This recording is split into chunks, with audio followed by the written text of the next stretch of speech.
Good evening and welcome to the City of Helena City Commission meeting, February 22nd, 2021, 6 p.m. This meeting is called to order. Clerk, would you take the roll, please? City Attorney Joden. Here. Manager Harlow Schulk. Here. Commissioner Halliday. Commissioner Halliday has an emergency that he said he had to attend, and we won't make this meeting. Thank you, Mr. Mayor. Commissioner Dean. Here. Commissioner Logan.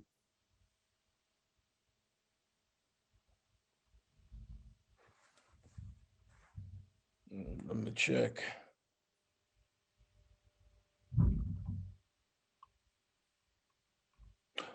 Oh, I just got a text. Commissioner Logan will be a few minutes late.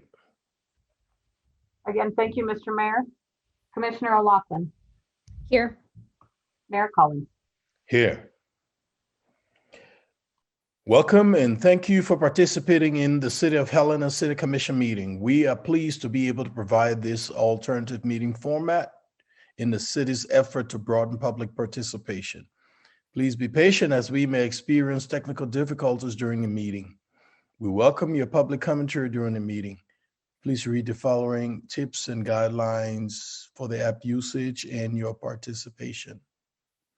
And remember, we have a closed caption, and if you want to use the closed caption, please go to live transcript and click on that, and you will be able to use the closed caption. Would you please rise for the Pledge of Allegiance?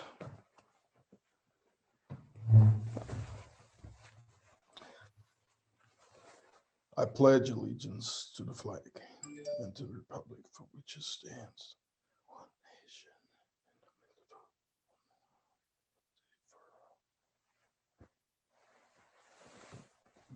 nation,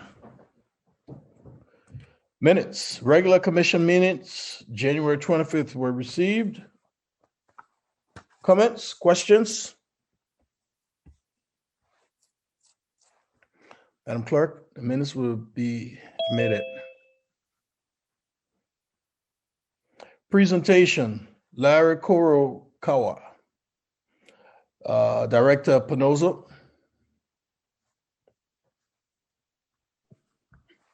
Mayor, Commissioners, thank you. We wanted to recognize a Parks Department employee who has been with the Parks Department here in Helena for 30 years, and he'll be retiring next month. So Larry Kurokawa, I believe he's on tonight. He is retiring after 30 years of public service to the City of Helena's, as the City of Helena's Golf Course Superintendent. He has brought 30 years of professionalism, commitment, and dedication to the City of Helena and receives the highest level of praise for outstanding course conditions. He has dedicated his career to improving not only the course conditions, but the facility as a whole, developing and mentoring a well-trained and successful workforce and providing high-level leadership in agronomy, soil and turf care, and complex irrigation systems. Larry has been thoughtful and resourceful and always represents the city well as a dedicated public servant and a friendly presence. Larry oversaw the renovation of the then back 9 greens in 1993, installation and implementation of a multi-million-dollar irrigation system in 2014, developed sustainable and maintainable rough areas, and relined the ponds in holes number 2, 7, 9 after original bentonite linings disintegrated. Golfers are very appreciative of the care Larry has put into the course, and there is no doubt that this place will not be the same without him. He is always willing to stop and chat with whoever at any time and will listen to any and all feedback about the course. Golfers are appreciative of his hands-on approach to maintenance, and his presence will be greatly missed. We just wanted to take a moment to recognize Larry and thank him for his 30 years of service to the city. Thank you, Director Penozo. And I just also want to re-echo how appreciative the city is for his long years of service to the people of Helena. We want you to know, we know that you've been there, you've done that, you've seen it all, and we're so appreciative of you, Larry. And I don't know how much more. Other commissioners, do you want to say a few words before we turn it over to Larry? Mr. Mayor, Go ahead, Commissioner Logan. I guess I would just like to say to Mr. Kirikawa, congratulations on 30 years of service to the citizens and city of Helena. We crossed paths a number of times during my career, and I think when we were doing some ice rescue training out at their ponds in the winter, we may have left some fire equipment that he may have found over the years. So, but not a golfer myself, but I'll just tell you a little story. I had a couple of friends that came from out of state and from California, and they the husband of the couple was a golfer. He hadn't played because of the lockdown in, gosh, I don't know, 8 or 9 months, and he was able to go a couple of times while he was here, and he was just terribly impressed with the condition of the courts as well as the treatment that he got from staff during his experience, and I guess that is just reflective of Mr. Kirikawa and dedication that he's shown. So thank you very much, Larry. Any other commissioners? Mr. Mayor, I would just echo both the thoughts of you and Commissioner Logan, and just want to say thank you. And what a role model of a public servant that's really gone above and beyond for 30 years. And I too am not a golfer, but I will say my best friend was Class B state champion 2 years in a row, and ours continues to be his favorite golf course, and probably one of the reasons why he's over here all the time. But really appreciate all your work, and just being such an example of what awesome public service is. Yeah, and Mayor, this is Commissioner O'Loughlin, I would just say congratulations on your retirement and thank you for your service. Well, Larry, we'll give you the floor. It's all yours. Okay, can you hear me? Yes, loud and clear. Thank you. Yeah, thanks, Mayor and Commissioners, for taking the time this evening to acknowledge my years of service. And I do appreciate that. It's been a good, so to speak, good gig for all these years. I do remember, thanks for all the kudos too. It brings back a lot of memories when I first stepped on that course. It was the start of the construction, and man, what a project that was. It was a complete 9 renovation, and got through that in a 2-phase period, and it was a tremendous improvement for the city. And then through the years, all the improvements that I've seen and been part of down there, through to the new building with Munis and the Pro Shop, you truly do have a tremendous asset down there, and you all should be really proud of that facility. And as some of the commissioners have said, it does get a lot of kudos from travelers and locals. So it says we're doing something right down there. So again, I'm proud of what we've done down there, and as well as you should be. And I guess for the thing that I appreciate most is the friendship and the value of the people that I've met along the way, and come have gone with a lot of ways. It's a great fraternal feeling, and that I will always have the connection to the city and the golf course down there. And I hope to get out there more, since after the day I retire, I guess every day will be a Saturday. So hopefully I'll get to golf more, because working there, we don't get a lot of time to golf. People assume we do, but that's part of my plan, to get out there and be a golfer. So thank you again. No, we're thanking you. Director Pinozo, anything else? When is your last day? March 16th. Oh, okay. You'll see me before then. Yes. I know I see you coming and going out at Mooney's, so I'll grab you next time I see you. You bet. Director, That's all. Thank you, Mayor. any employees on want to say a few words before we move forward? Yes, please. Thank you, Mayor. I would, Rachel, City Manager. I wanted to say thank you to Larry for his service to the city and dedication of time. And often when you're a city employee for that many years, you do view the team as your family, and your family also views them as your family. So I hope you do feel welcome to come back and see us all. And I know when you retire, of course, you kind of get to smile as you walk through and say hello to all of us who are working. So certainly feel welcome to do so. And it's been a pleasure to get to work with you this short amount of time I've had the opportunity to do so, Larry. Thank you for all your service. Thank you. All right. Thanks again, Larry. Consent agenda claims, Madam Manager. Thank you, Mayor and Commission. Mayor, I recommend you entertain a motion to approve the claims for January 26th and 29th, 2021, February 1st, 5th, 8th, and 11th, 2021, in the total amount of $1,334,742.08. Any comments, questions from the commission?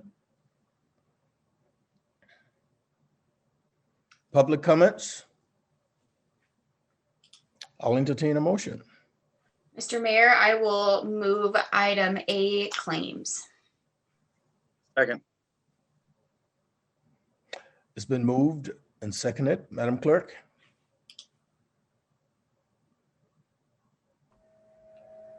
Commissioner Dean, Aye. Commissioner Logan, Aye.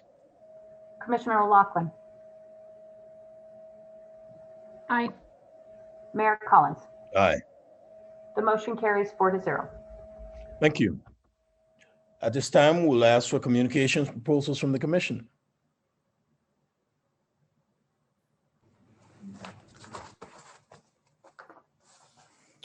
If seeing none, we'll move on.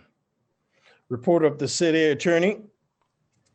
Mayor Collins, Thomas Jordan, Helena City Attorney. I have nothing to report this evening. Thank you, Mr. Jordan. Report of the city manager. Thank you, Mayor. Just wanted to confirm one item under the consent agenda. I need to request that you recommend a motion to approve the strategic outcomes, or to the movement of the strategic outcomes and priorities for fiscal year 2022 to the regular items, item 11D, so that we can open up the discussion around the document that was sent today, which is the feedback from Be Heard Helena that was provided via our new report out available, so that you can contemplate those pieces of engagement when actually adopting your strategic outcomes and priorities, so that we can move them towards the next steps of the budget. Any discussion from the commission? So sorry, just to clarify, is there should we just take it as a consent agenda item, or are you suggesting moving it down? I'm suggesting moving, thank you, Commissioner O'Loughlin. I'm suggesting moving it down so that you have an opportunity to enter into the public meeting the report that was generated, and we can reflect it in your comments. Thank you. So I don't think we need to take a motion for that. Yeah, I don't have a problem with that. You're right. Yeah, okay.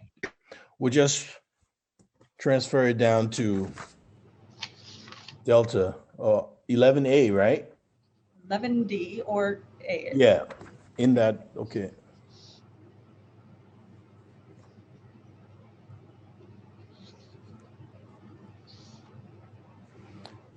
All right. Please continue, Madam Manager. Thank you, Mayor. I would like to make you all aware that we have welcomed to the team Renee McMahon as our new Human Resources Director, and Renee is here. And I tried to welcome all of our new directors. This completes our director and leadership team recruitments, and also want to make sure to let you know we've also hired our public information officer, who will be moving to Helena, but it's actually a return to Helena. His name is Jake Garson, and he is planned to start the week March 29th. But first, I'd like to turn it over to Renee McMahon for a welcome and a hello summary from her. Thank you very much. Thank you so much for having me at the first City Commission meeting. I am delighted to be here. I have spent the last 4 or 5 days getting to know people. The next few weeks I have tours with all the major facilities and area directors and leaders. Had a pleasure of meeting several of you. Thanks for dropping in. It was nice to put faces to names and see you in person. So I really appreciate you welcoming me in this role. I don't know if you know much about me. I've been in Helena for about 26 years. Most of my career before coming here was at Carroll College as the director of HR. So my husband and I were raised. My husband was born here. We raised our children here, and I am thrilled to be able to serve our community, a community that we love so much. And so I look forward to working with all of you. Thank you, Renee, and welcome to the city of Helena. I know you've been here for 20-something years, but still not in city government. So we welcome you to the city government. Mr. Mayor, I just wanted to say welcome, and also I'm excited to have another saint on our team. Oh, there you go. Thank you. That's why they're getting angry at us. Okay. Thanks so much. Thank you. Madam Manager, please continue. Thank you. Thank you, Mayor.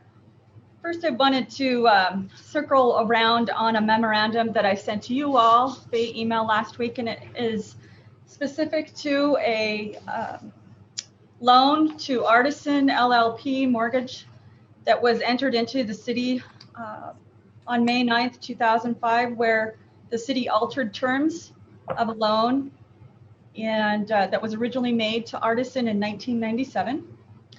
And after discussion with the owners of the company and their thoughts on their payment, it had been deferred all of this time since 2005 and begin payments back on April 1st of 2020. Since that time, no payments have been made. However, there have been conversations with the loan holder, and while the city has sent a late notice to the loan holder, we also had conversations with Artisan. On page 2 of my memorandum to you all, I provide summary ideas of how the company would like to address their loan. Items 2 and 4 on that list are actual 2, 4, and item 6 is another item for you to consider. Those are the ones that staff actually recommend. They're listed in a total of 7 options offered up. And as a result, I'm asking that after you've reviewed all of the information, you will make a motion and direct me and the team to work with Artisan on either payment of the loan back within specific loan term revisions as noted under 1 through 4. Item 4, either accelerate the loan payment by making a lump sum negotiation. That lump sum negotiation was an attempt to address complete payment early, but the amount of the lump sum, I could not arrive at a dollar amount that would not result in a difficulty later as to how I identify it. So we reduced the amount of the total to by approximately $50,000, which is the overhead that we anticipate it would take if we were to manage a loan for another 20 years.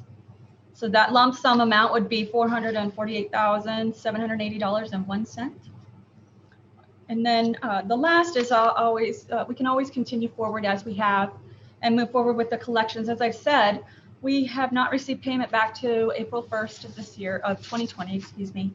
And the outstanding amount in that and from that late payment is $39,935. The other options offered were conversion of the loan to a grant. And after having researched, while this could happen, I believe the city would have already made a grant 20 years ago at the time they offered it up originally. There have been several reductions of this original loan since its creation, including granting of a portion of the dollars. So I do not recommend we convert it to a loan. Another option was the deferral and continuing to defer the payments. If that happens, and based on the history of this loan, I anticipate we would be back in the same place of trying to renegotiate or all the 7 ideas offered up. Another option was to write off the loan. There's the owner of Artisan believes that the city has limited legal authority to do so, although I'm not sure the city would have entered into it, and neither would have the company if that were the case. And the last is the other option that I do not recommend and staff do not recommend is friendly foreclosure. We're not sure of the expectations or additional loans that might be burdened onto the title. And unless we have a title review, we would not recommend friendly foreclosure at this time. So, Mayor, it is requested that you entertain a motion that directs the staff to continue forward with collection on the current loan, or one of the selected options to combine several of the 7 options proposed. Thank you, Madam Manager. Comments, questions, discussions from the commission?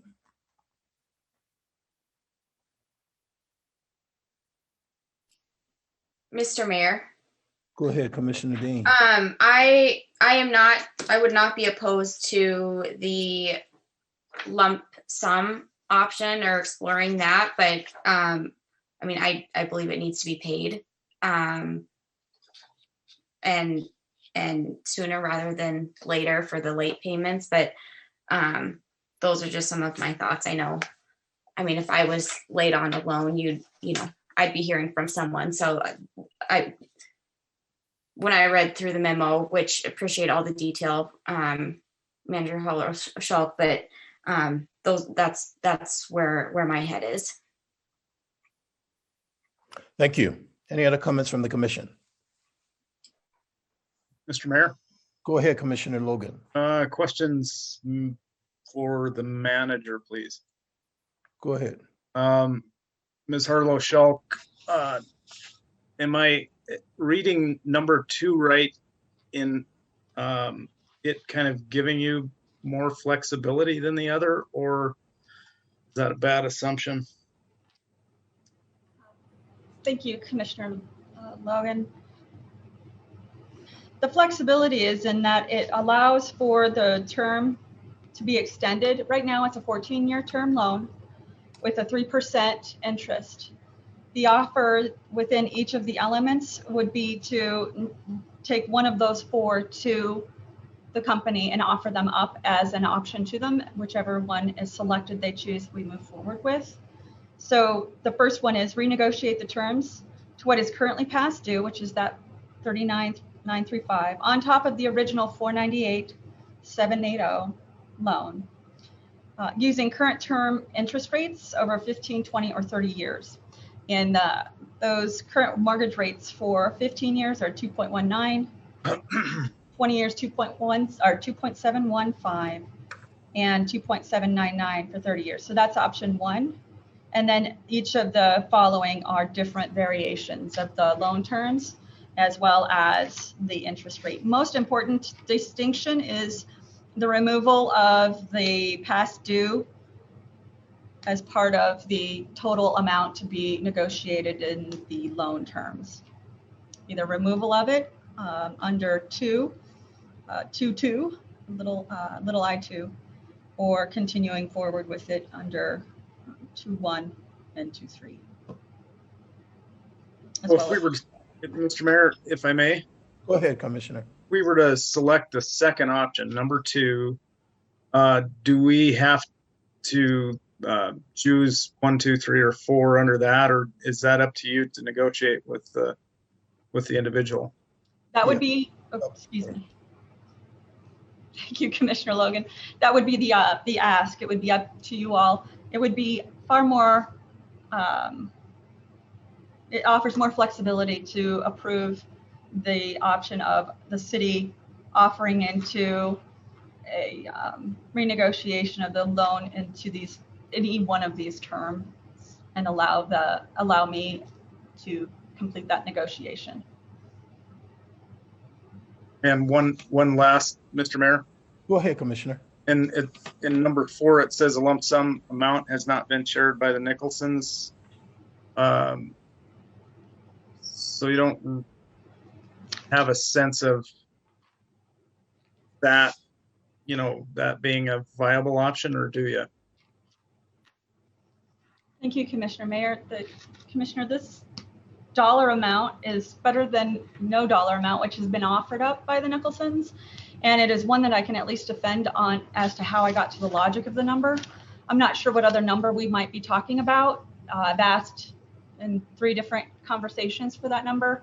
And so, as would be an option with any other organization that might give a loan, I suppose, they would offer up the settlement and whether or not to negotiate in or out that April 1, 2020, back to the April 1, 2020 past due amount is also an option. Right now, the lump sum is removed. The lump sum waives the past due and reduces it by $50,000, the amount that would be overhead for us managing it for 20 years.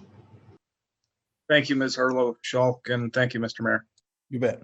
Any other comments from the commission? Mayor, I would just say I would be comfortable with 2 or 4 and delegating authority to the city manager to finalize an agreement with the owners. Thank you, Commissioner. Yes, Madam Manager, I'm also very comfortable with 2 or 4 and providing the flexibility to your office to continue negotiation for the loan.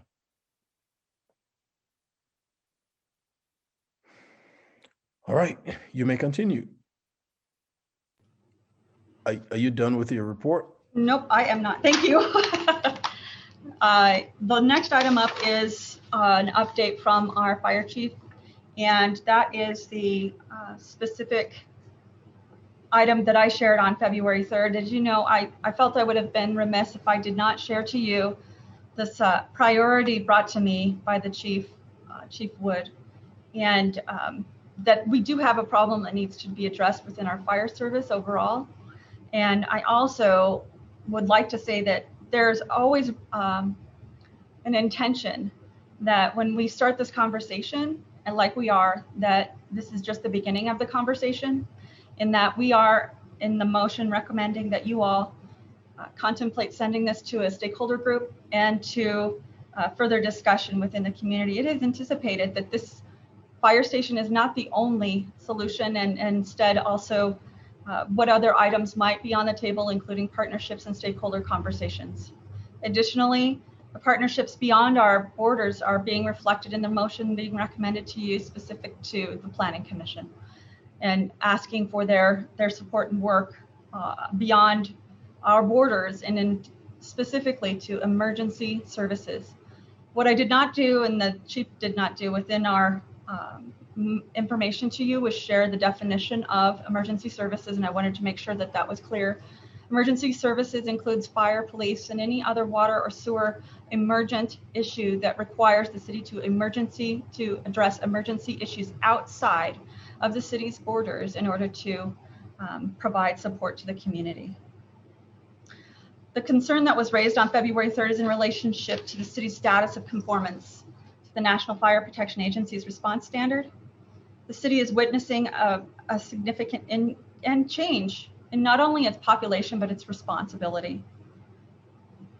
We are also facing a future that includes our wildland urban interface, as well as a considerable amount of growth beyond our borders. So Chief Wood, I would like to turn this next portion over to Chief Wood to provide to you an update on our service activity. Please note that there are 3 parts to this presentation. One is the summary report on this item online. The second is the presentation that Chief is going to provide to you. And the third is a summary of more in-depth data and information on the fire department. That does not mean, though, that we have a final decision in front of you. Instead, this is a recommendation for further conversations with stakeholders, as well as further conversations with the Planning Commission. Thank you, Mayor. Thank you, Madam. Chief, you have the floor. Good evening, Mayor, members of the Commission. Tonight, I'll be presenting the fire service update dated February 22nd, 2021. And I will start screen sharing here.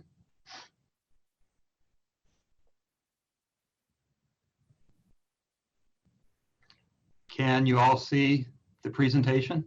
Yes, sir. Okay.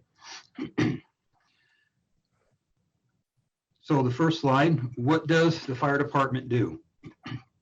In 1978, the Helena Fire Department responded to 540 calls. We are now responding to 4,000 or more. In the last 10 years, calls have increased by 1,620 calls. And by the year 2025, we could see as many as 4,800 calls in a year. In 1978, we did fire suppression, fire prevention, investigation, and education, and some basic EMS. Since then, we have added a paramedic non-transport response, hazardous materials emergency management regional hazmat team response, ice rescue, confined space rescue, technical rope rescue, and a high-fit Helena interagency fire investigation team.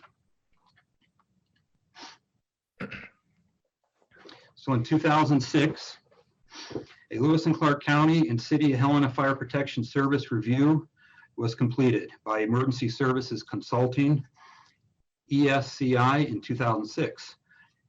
A fire service planning committee was established on January 29th, 2007.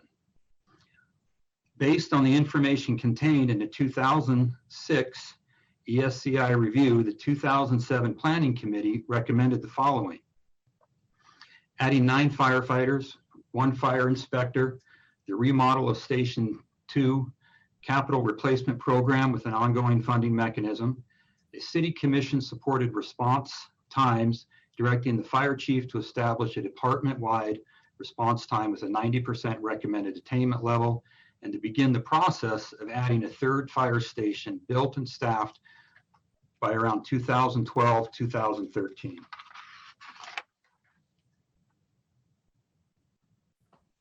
So what has happened since the 2008 recommendation? In 2018, an emergency medical services mill levy passed, paying for 6 new firefighters, a new aerial truck, soon to be purchased, and new EMS vehicles and emergency response command staff vehicles, a capital replacement program with an ongoing funding mechanism, and other miscellaneous emergency equipment replacement needs. Things that the mill levy is not able to fund are things like a new fire inspector, the remodel of Station 2, and meet department-wide response times as directed by the commission and fire chief, nor is it able to fund a staffed fire station, 3rd fire station by 2012 or 2013.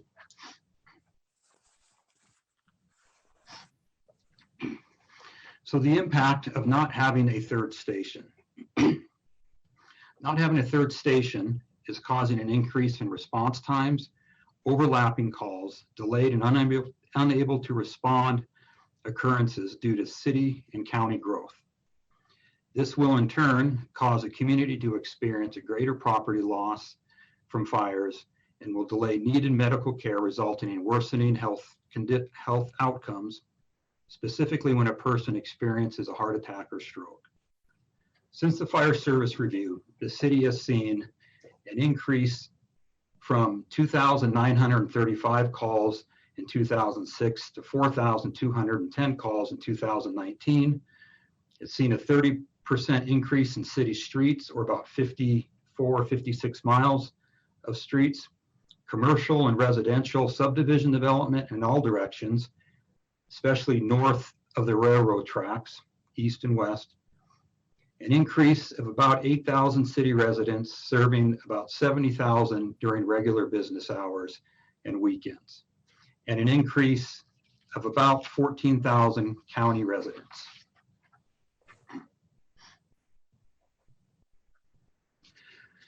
So a little bit about response times since 2010, and then a projected 2025, which is based on anywhere from about 20 years of data that's been collected, but I'm focusing on the last 10.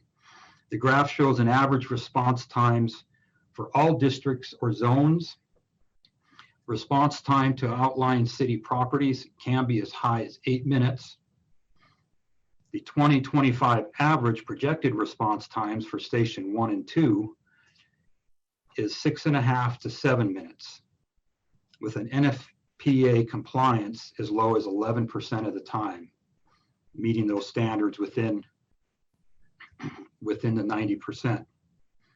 In 2010, 29% of our calls were overlapping calls, meaning we have more than one call going on at a time. Sometimes it's as many as 2, 3, or even 4 I've seen. In 2020, it was 37% of our calls were overlapping.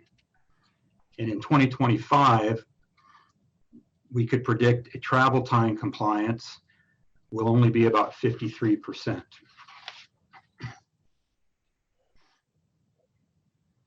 So this next video is basically what can happen in 1 minute. This video is important because it shows just what a fire can do in a minute. 1 minute of added burn time can take what would have been a rescue into a body recovery incident. This will be important to remember for the next few slides, and pay a particular attention to the end of the video is when flashover occurs, and that's when the entire room reaches ignition point and becomes fully involved in the fire. At this point, the fire will rapidly spread throughout the rest of the residence.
Excuse me, I was coughing there.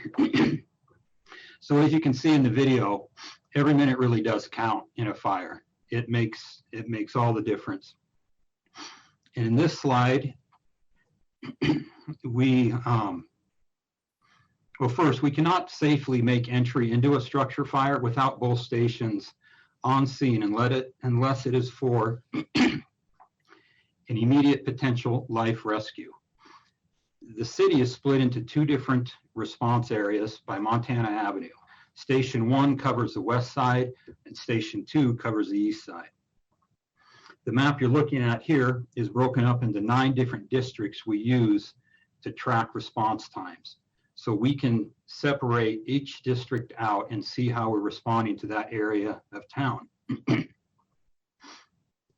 Districts 1, 2, and 5 have the longest response times. In 2010, the average times for districts 1, 2, and 5 were District 1 was 6 minutes and 17 seconds. 5 was 5 minutes and 41 seconds. And 2 was 5 minutes and 7 seconds. A predicted 2025 response times is for District 1, 8 minutes and 17 seconds. 5 is 8 minutes and 4 seconds. And 2 is 7 minutes and 49 seconds. Well outside the industry standard based on NFPA 1710. So what are response times? The NFPA basically defines the turnout time for EMS as being 60 seconds, and that's the time you get the alarm till you're rolling out of the station. For fire, it's 1 minute 20 seconds for turnout time, more gear to put on. Travel time is for EMS and fire is 4 minutes or less, not less than 90% of the time. I recently asked the GIS department to create some updated travel time heat maps for stations 1 and 2 and a third station on Custer Avenue. These maps do not include turnout time. They are only showing the actual travel time. These maps don't take into account weather conditions, traffic load, emergency response, vehicle type, narrow streets, turnarounds, etc. Those things that could delay a response. So this first map, the purple is the 6-minute response area from Station 1. And you can see Station 1 is the lone dot there downtown. The pink area is a 5-minute response and the yellow is a 4-minute response. The other red dots along the railroad tracks are roads not used because of the tracks. When you add turnout time, the areas outside, you would add 1 minute to 1 minute 20 to each area. Specifically, the areas outside the purple would be an 8-minute plus response time.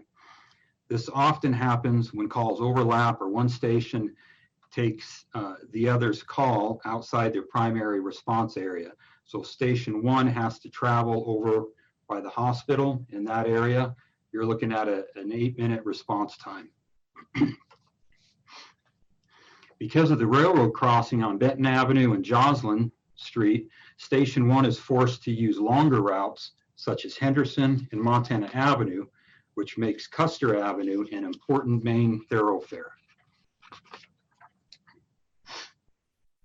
We now go to Station 2 map. Same color and times apply here.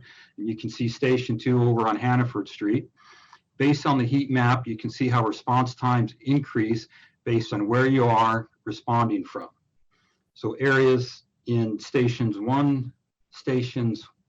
1's district that used to be pink or purple are now the white, which is going to be an 8-minute response time. Because of the railroad crossing on Montana Avenue and National Avenue and Robert Street, Station 2 is forced to use longer routes, such as taking I-15 north, getting onto Cedar Street, and then heading back south to calls just below the train tracks.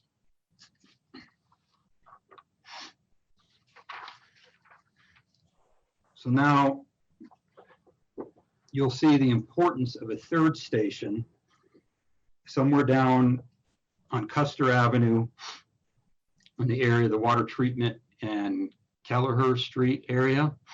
The third station off Custer does several things to improve service. It would reduce districts 1 and 5's response times from a projected 8 minutes by as much as 2 to 4 minutes, that it would reduce their response time, improving overall fire and EMS service north of the railroad tracks to districts 1, 2, 4, 5, and 9. Basically, everything south of the railroad tracks would see a significant improvement in service being provided. This would reduce overlapping calls, delayed and unable to respond occurrences, creating better overlapping coverage, more efficient training, better public outreach and educational opportunities for the overall community with a more accessible and functional building design. Current Station 1 is very difficult to get into, and parking is very challenging, and it's a difficult station for the public to access easily. And again, quick access to and use of Custer Avenue is vital to the Helena Fire Department's response to all areas of the city, specifically though in that area where Station 3 would serve.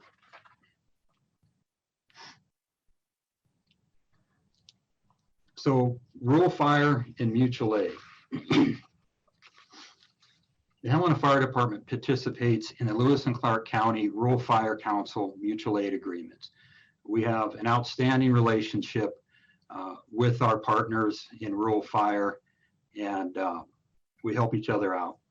Although our mutual aid agreements are crucial, or a crucial part of the services we provide, unfortunately, they don't address the issue of increased response times or provide the needed resources for initial fire attack and rescue operations.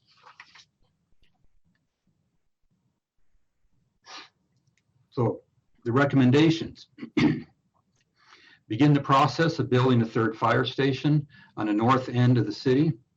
The next steps should include the following: would be integrate the process into the City of Helena strategic plan, form a stakeholder task force to review where the Helena Fire Department currently is in fulfilling the fire service reviews recommendations, including impacts of the wildland interface, and identify funding options, which could include fees, mill levy obligation debt, grants, and partnerships. You can see the list of potential partners. I won't read them to you. They are many of the same partnerships we had during the initial fire service reviews. And then finally, request the Joint City-County Planning Committee address how emergency services outside of city borders will be accommodated in the future, knowing that many county households may seek or be required to seek incorporation in the city.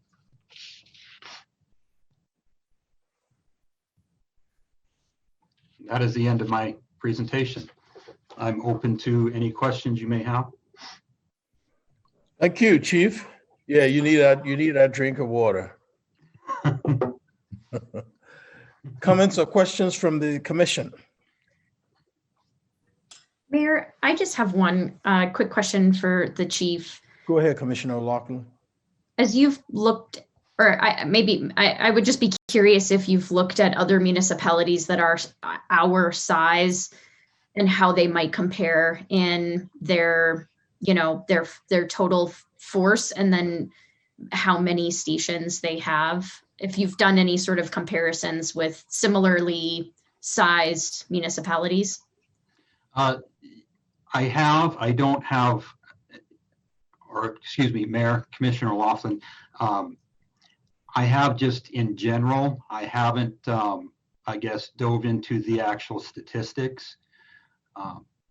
But again, I would just, I guess, mention that in 2006, the city hired a company to do a fire service review and found that we needed a third station by 2012 and 13. And things have only increased: call volume, response times. But I can certainly do that and get more detailed information for you if you would like.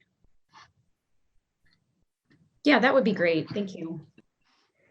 Thank you, Commissioner. Any other comments from the commission? Mr. Mayor, I have a couple questions, if that's okay. Sure. My first question is, I'm wondering if you could maybe talk about what some of the other associated costs would be with a third fire station beyond just building it. Yes. Mayor, Commissioner Dean, yes, I can. With a third fire station, there would be a need for increased staff to staff that fire station. And there would be, associated, equipment.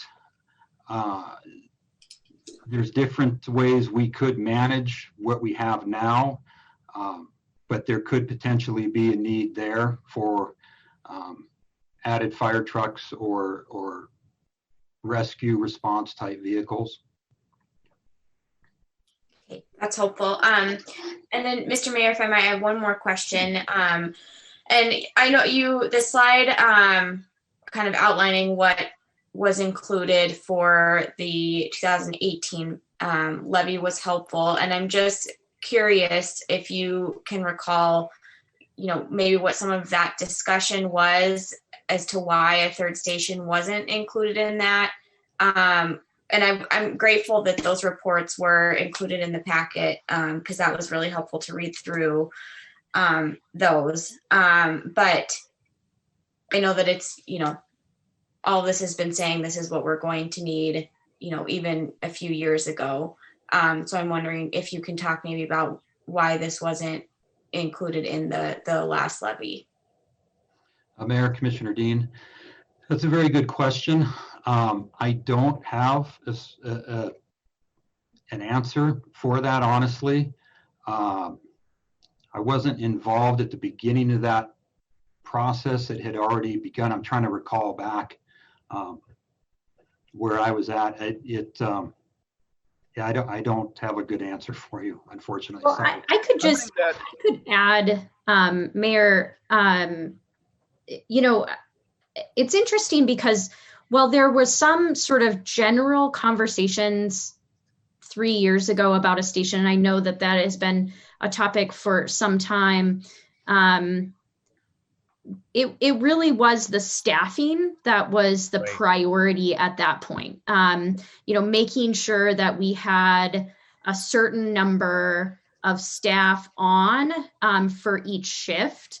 And that was really what the fire department and those involved, came to the commission to say, would you consider this? That and the capital component, right? So providing some sort of long-term investment in capital needs within the fire department. But as I recall, and Mayor, maybe you have a different perspective, I don't know that a fire station was necessarily on the table as a proposal from the city staff. No, it wasn't.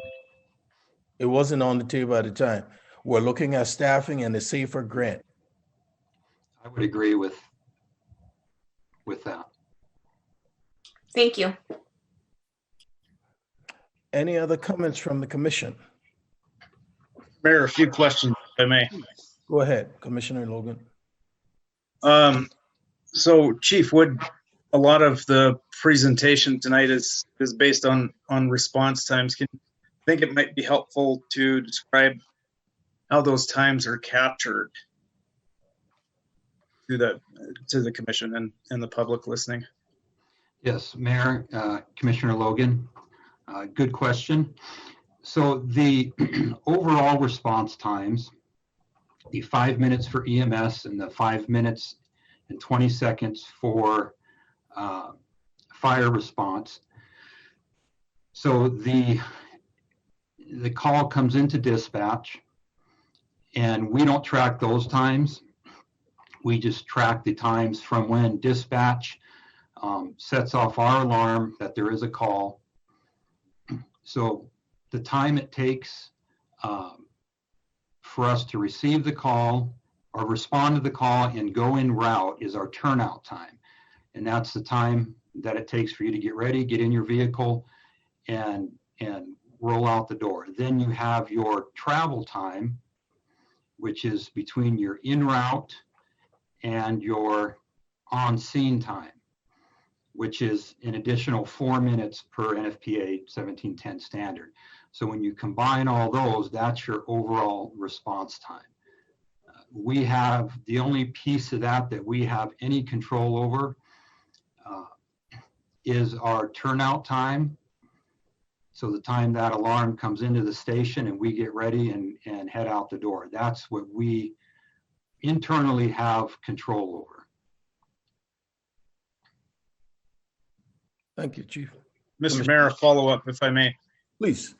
Thank you. So relative to that turnout time, you graphically demonstrated the travel time piece of it for each station, but how is the department performing relative to the turnout time standard? Do you have a sense of whether that is being met or not? Mayor, Commissioner Logan, I do. There's a few things that have an impact on that. Actually, I mean, there's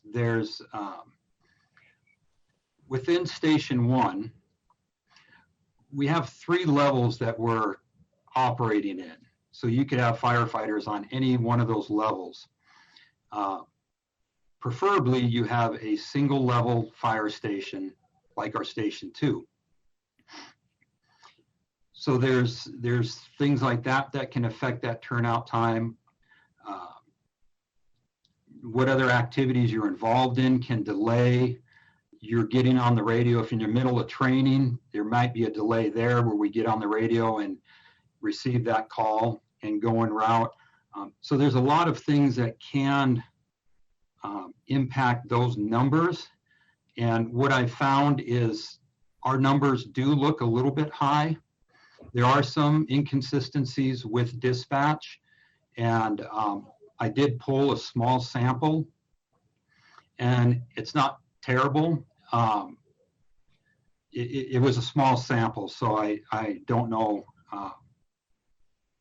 just how accurate it would be or is if you were to pull more calls. But we have worked on our response, and occasionally we review that with the shifts. And just in my observing the firefighters responding to calls, I'm here every day, Monday through Friday. I'm not seeing where we're lagging in our response, but when you look at the actual recorded numbers, it does appear that we should be a little bit quicker than what we are, but I haven't been able to quite pin that down. I will say that the delays in the big picture really are I would consider insignificant when you look at the overall response travel times that are increasing and growing every year, and the overlapping calls and the other things that impact that. So hopefully that answered your question, Commissioner. Thank you. Just one more request, if I may, Mr. Mayor. Please, go ahead. I think it might be helpful for the commission to have a better sense of, maybe some better data on that particular piece of the response time. As well, I think that something that might also be helpful is similar to the maps you use for travel time. I think I think the emergency reporting software, for example, can create a heat map for the distribution of calls. That may also be helpful as well. So thanks for your time. Mayor, Commissioner Logan, I do have those numbers. I did look at those, and I don't have the specifics in front of me, but I can get that information for you, certainly. Thank you, Commissioner. Thank you, Chief. Hey, just one question. How often do you have the overlapping calls? It's, well, 37% of the time, and I believe in 2020, that was about 1,000 calls, 1,004 calls, I believe, is what we had that were overlapping. Wow. So that's a quarter or more of our calls were overlapping. Okay. Thank you. Do you have any other comments or questions from the commission? Mr. Mayor, I was just wondering if when you all send out that additional data that Commissioner Logan just asked about, could we also get a copy of the presentation? Oh, we do have it, don't we have it? I don't think we have this presentation. The maps were helpful. Sure. Chief, did And you hear? if I'm not saying it, just let me know. But thanks. That should be there. Okay. I guess maybe I have a question, probably for the city manager, just in having this on our agenda tonight. And then it seems like there's another ask for us to add. So to the city manager, what do you envision as a timeline for this? Like, are we talking about a 1 year, 3 year, 5 year sort of plan? And then what would you want to accomplish in the next year on this? Thank you, Commissioner O'Loughlin. I just want to flag quickly, my camera is not working appropriately. So if it looks like I'm a disco with it coming on and off, I apologize, and I'll keep talking through. But the timeline is, in this initial phase, I anticipate it to be with stakeholders and the Planning Commission, since they're both two separate conversations. Those conversations are about a year, I suspect. What I want to do is provide and continue to provide you all with updates all along the way through our chief would, as to how the stakeholder engagement is going, the work they're doing, and how the information they're being provided and providing to the chief are actually available all along the way to you all. Also, my hope is that our new Bang the Table, Be Heard Helena, and sorry, I'm going in and out. I hope that we'll be able to use that platform as well to provide not only what information was shared tonight, but also what other information might come up during those stakeholder engagements or during the Planning Commission. So this, again, it's, yes, I believe it's a 1 year conversation with stakeholders, with a further work plan planned to come to you in the next several admin meetings, so that you have an idea of where we're planning to go. Wanted to first give you context around it, because I think for me, I know when I was made aware of the response time, I needed more information. And I also thought it was important that it be timely for you all to be along this path with me as well, given that I think we have to be moving quicker than just based on the delays that have happened over time. So with that, so as far as the funding piece, Commissioner O'Loughlin, I do anticipate that we're going to have a conversation pretty early on who might be interested in partnerships and what kind of partnerships we're talking about by way of funding, because large capital requests that are in grant programs usually take about a year anyway, as well. If in fact we do move forward with any improvements. So I hope that helps answer your question. Mayor, yes, that is very helpful. Thank you. So what I'm hearing, though, is that this is not likely included in our next fiscal year budget, that we're, from a funding perspective, looking out likely into the next fiscal year. Correct. We will be doing what we were going to be asking for is more funding to do study work, along with the analysis with our stakeholder team. So you'll see there will be asks in the budget around a staff, which were shared tonight by Chief Wood's specific staff. Those were separate and not including this conversation.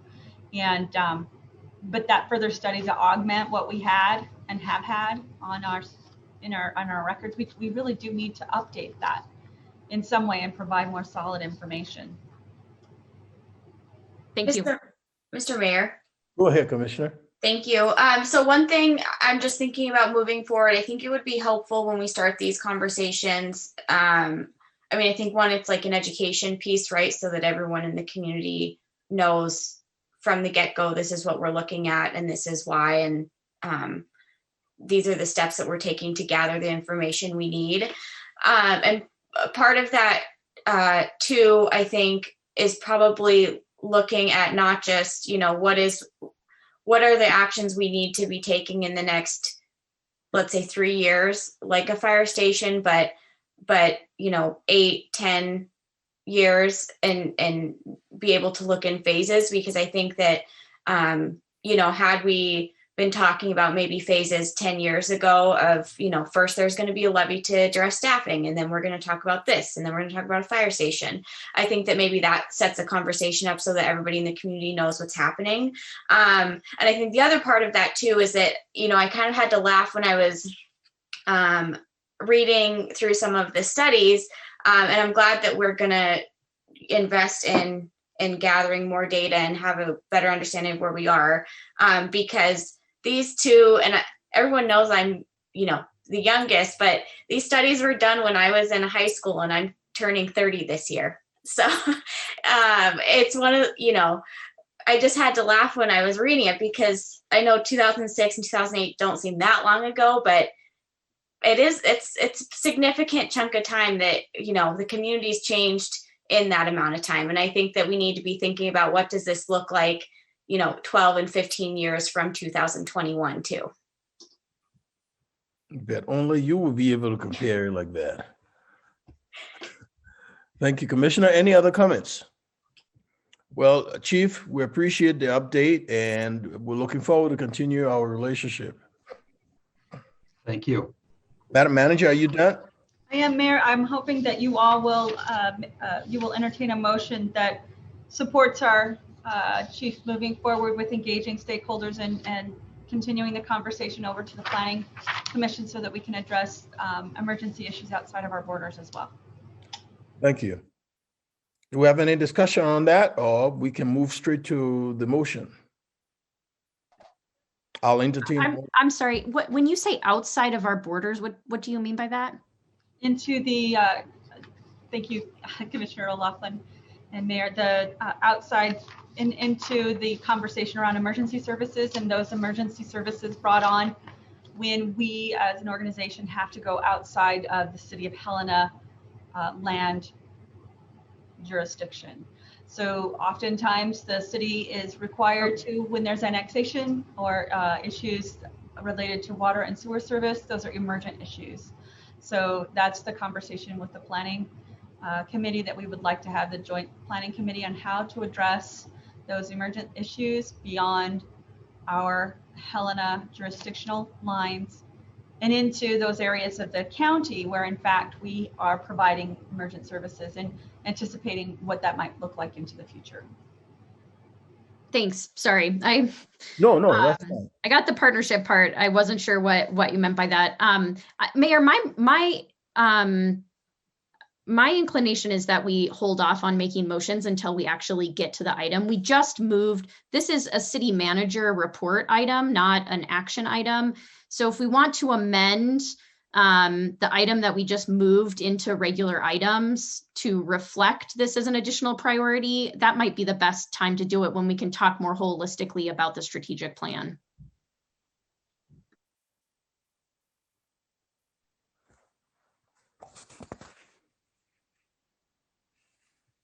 I don't see a problem with going ahead with doing this. So unless, Mr. Jordan, is there a problem with moving forward? Moving forward, no, Mayor. Commissioner, do you see a problem with that? Commissioner O'Loughlin, that is? Well, Mayor, I'll just say I'd like to talk about the strategic plan as a whole and where we're headed with that. I mean, I have some additional questions about other items that maybe need to be added. And so if the ask is to add this to our strategic plan, I think it might be helpful for us to be on the topic of the strategic plan, which we had on our consent agenda and we just moved it down. Yeah, okay. Any other comments or concerns? Go ahead, Commissioner. The only thing I'm uncomfortable with, I guess, at this point is that I mean, were we to make a motion to, as suggested by the manager, I think it will, certainly come as a surprise to partners, say whether it's county officials, neighboring response agencies, or even residents out in that area. So I'm open to the idea of, I guess, the exploration, but I don't know. It just feels a little awkward to me. I'm a little confused by this because I thought this was just going to be, we're allowing them to start talking to stakeholders. So I don't know where this. And if that's, Mr. Mayor, if that's the case, I'm okay. Am I right, Madam Manager? Yes, that is correct, Mayor. The intention is to have the conversations with the stakeholders to begin again to craft a work plan to start a conversation that actually results in movement forward with fire service and improvements that may be necessary. We don't have any information. In the past, we had the study completed without the stakeholders engaged, and then the study was brought forward. This one is intended to bring the stakeholders from the beginning through. Right. So it's just the beginning stage, just to start that discussion. Mr. Mayor? Yes, sir. If I might ask, is consensus enough? I mean, if at this point in the agenda, yes, is consensus enough to move forward with that? And if so, I'm fine. You I'd bet. be comfortable with that. Okay. I would be comfortable with that too. Thank you. Madam Manager, move forward. Are you done?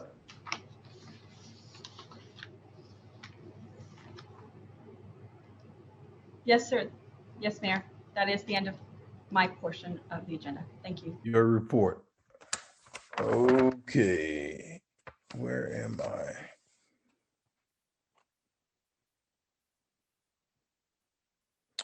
Okay. We will now have communications from Helena Citizens Council. Helena Citizens Council Representative Denise Barber. Yes, Denise, hello. Denise Barber, sorry.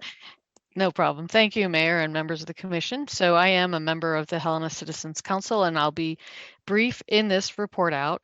The first thing I'll say is that the HCC unanimously endorsed the resolution that is on the agenda later on in the meeting. It's the waste reduction resolution. So they are in full support of that resolution, or the adoption of the resolution by the Commission. HCC has also created a budget committee that is actively working to ensure that members are fully informed of the development of the fiscal year 22 city budget, and we will be providing input to the city as we've done in previous years. So we're fully engaged on that already. And HCC is also actively working on community outreach. We don't really have currently a way for us to reach out to people in our districts. We don't have a budget, we don't have contact information. I think we have a voting list, but it's phone numbers and addresses. And again, without any kind of a budget, we don't have any way of reaching folks. So we have been doing some kind of grassroots door knocking, and leaving information at the doors of our residents, and doing Survey Monkey. So we're working slowly to improve our ability to communicate with the public. And finally, we have our monthly meeting is next Wednesday. So if anybody's interested in knowing what we're going to be going over, our agenda will be on our website. So that's it. Thanks, Ms. Barber. Do we have any questions or comments for Ms. Barber? Thank you. You're welcome. Thank you. You bet.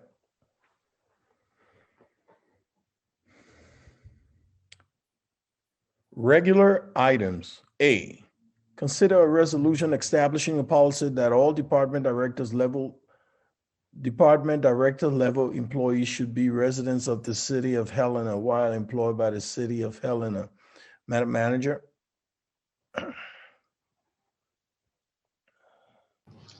Thank you, Mayor. This item is in response to a request that you had made to me and to the team in response to concern around, in particular, the impact of the pandemic onto our ability to find housing within our community, and those leadership positions that have come on, and the ability of those families really to move to Helena. And I don't think anybody would be surprised to see that there's a problem with finding housing and homes in Helena. The price of housing is high, and for our new directors, there is significant difficulty in finding housing. But that isn't the only portion of this problem that exists, and that those who are within the current ranks of our leadership team and the director's role are unable to move out of the city when their homes and their family grows. So what we have in the pandemic that made it even far more difficult was confined spaces with larger families who could not move. And oftentimes they couldn't find a location within the city. When this resolution was originally adopted, there was a connection between the importance of having staff within the community, especially in leadership positions, that are our residents. And I definitely agree that there is a need for the city to have access to these employees and these leaders in emergencies. And my focus, as I've had conversations with each of you, has been on making sure that the directors can reach where they need to be, which is in city limits in 30 minutes should there be an emergency.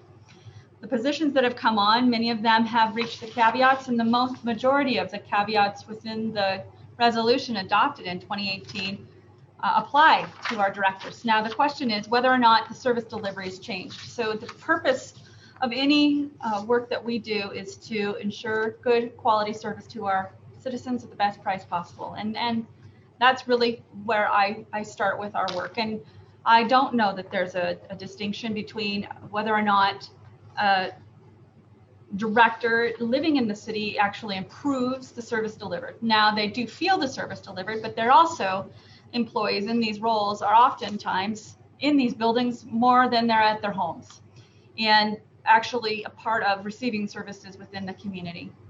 Last, as you heard and have listened to me over several meetings say, the services that we provide in Helena are services that are provided to the Valley and beyond. That Helena is the destination for most service delivered, including medical, as well as primary living. So I would suggest to you and recommend, I appreciate that you brought this to the commission's attention and requested, Mayor, that I provide to you an analysis of what I believe is a very clear statement by the commission that it's important that our directors live in this community. And I know that this community isn't just the current jurisdictional boundaries, it is beyond those boundaries, and as an option should be made available to our directors who are having difficulty finding locations because of the pandemic. There's fewer options as well.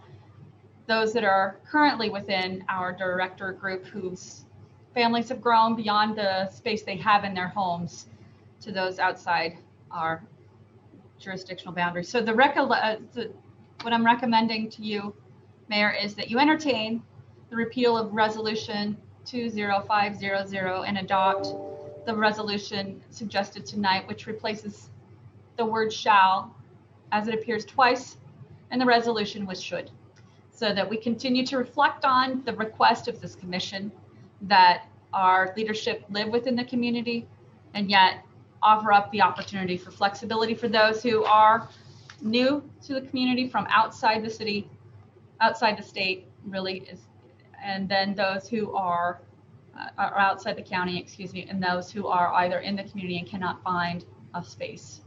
That's a summary for you. Thank you, Madam Manager. Comments or questions from the commission?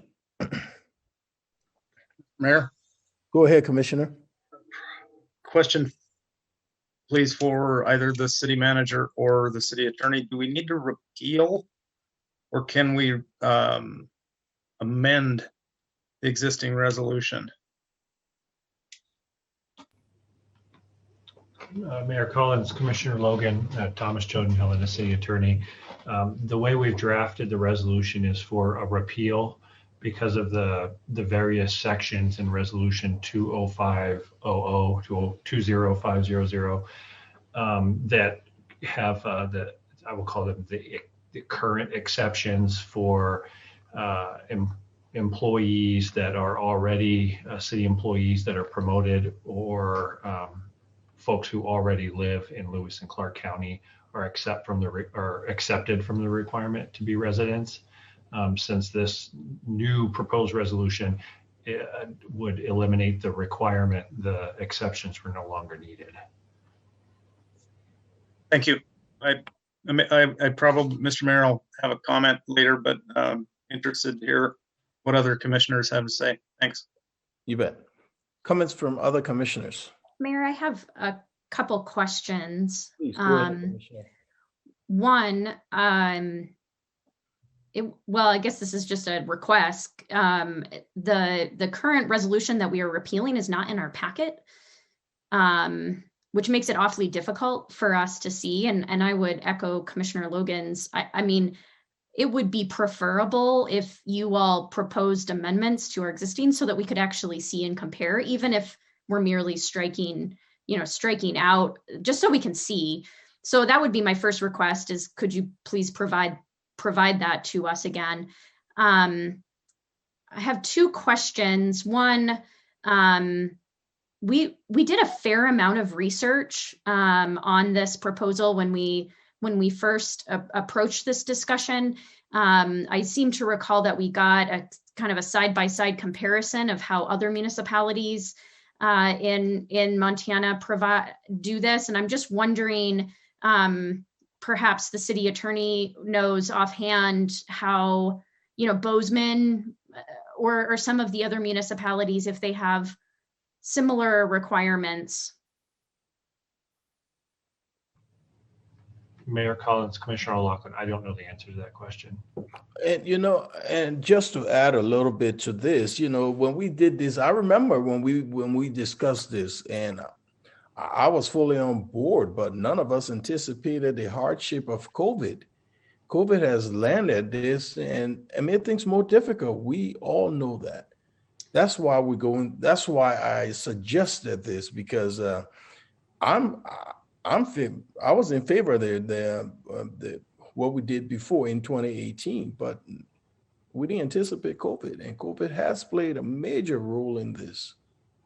So, well, and it's, perhaps maybe the city manager has an answer to my first question, and then I do have a second question. Go ahead, Madam Manager. Thank you, Commissioner O'Loughlin and Mayor. Yes, only the city of Missoula requires its directors live within the city limits. Bozeman, Billings, Great Falls, Butte, Silverbow, Kalispell do not require the directors live within the corresponding city municipality. Now, Butte, Silverbow does have a county residency requirement, which can be waived. So those are all, and if you go back and read the original resolution, that's actually what's said there as well. It's worded interestingly, but that's the summation, which is that the municipalities do not require this of their directors, and the only one that does is Missoula. Okay, and then could you get data on what the average salary of the directors are, and then the area median income or wage for the city of Helena? I think that would be a helpful comparison.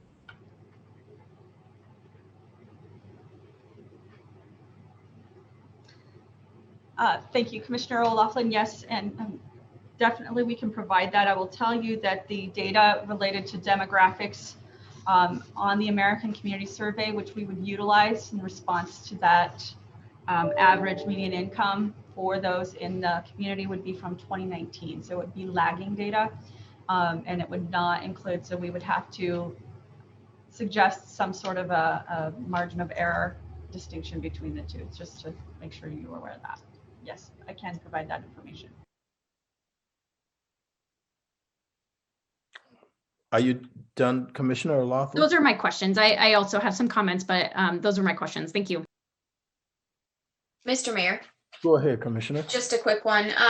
So I know that the recommendation here is changing it to should be residents, and I wonder if you can maybe just talk about Manager Hollishalk, what that conversation will look like, say with new hires that are directors about making the effort to live in town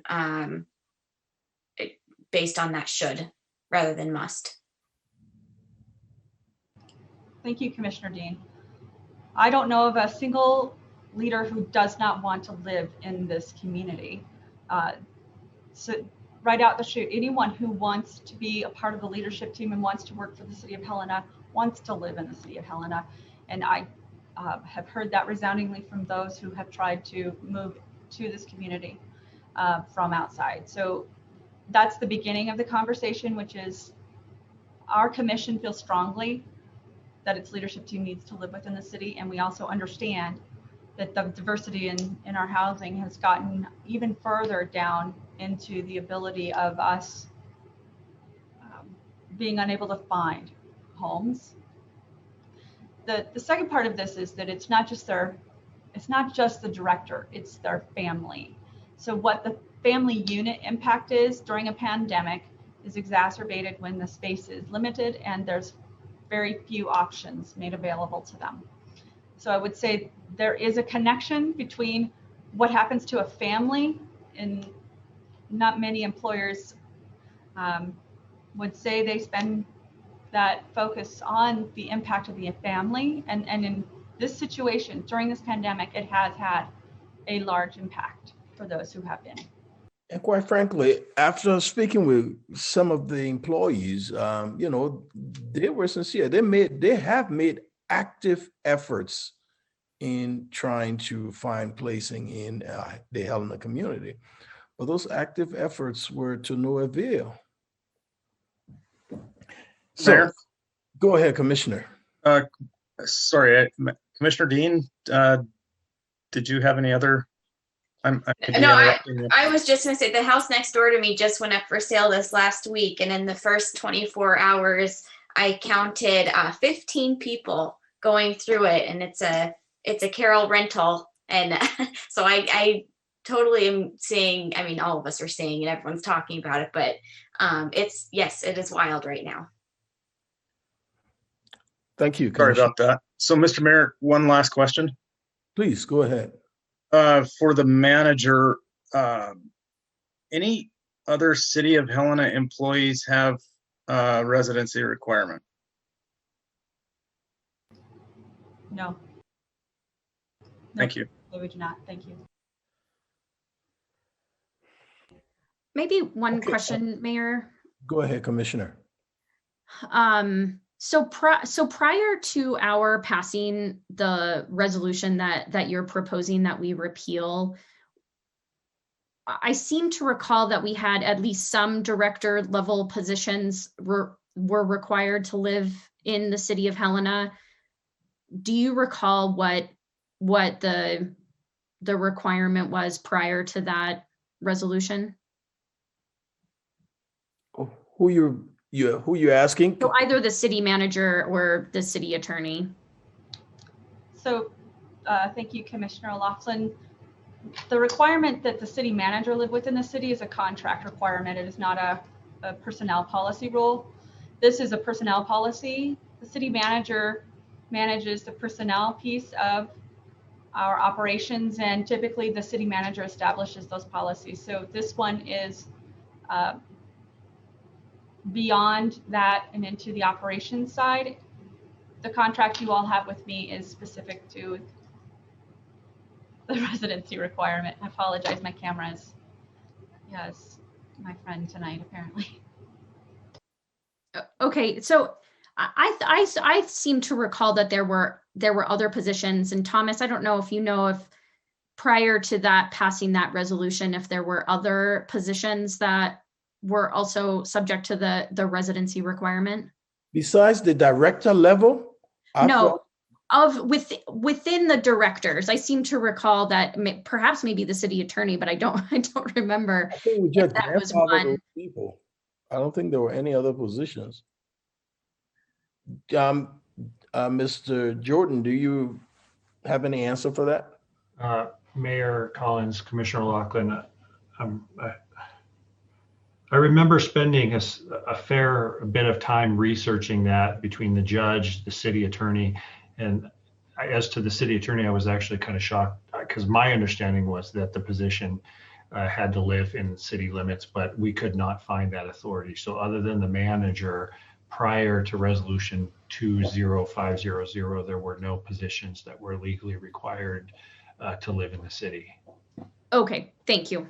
Mr. Mayor, Go ahead, I Commissioner. might add my own institutional knowledge on that. I as you know, I worked for the city for, started 25 years ago. I think the fire department was the last bastion of residency requirement, or actually it wasn't residency requirements, it was a mileage. We had to live within 10 miles, and at one contract bargaining that went away. But in terms of other directors or any employee group, it doesn't ring a bell to me. Thank you, Commissioner. And then since we don't have the last resolution in front of us, could you, Thomas, walk through what it is we're essentially striking? I mean, I understand we're changing shall to should, which I don't know legally, like what exactly that might mean, but what are the exceptions that were included in the resolution that we passed that we would now be striking?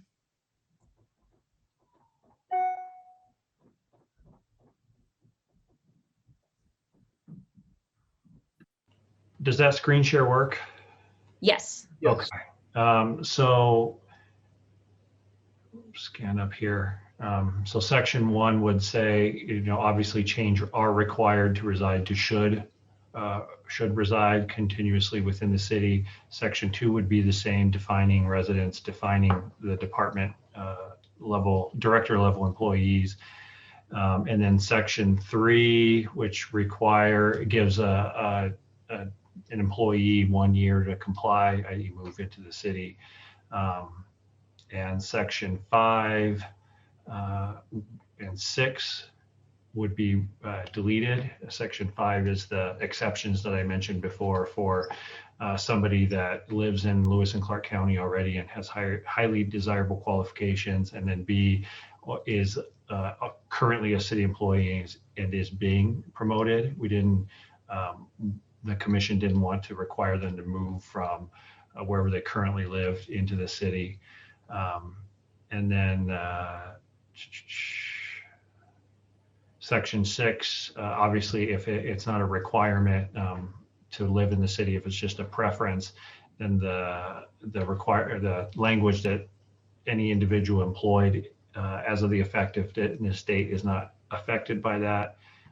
I'm losing track if we kept that. And then section 7 is the municipal court judge is not subject to that because that position is covered by state law and has the same qualifications as the county justice of the peace.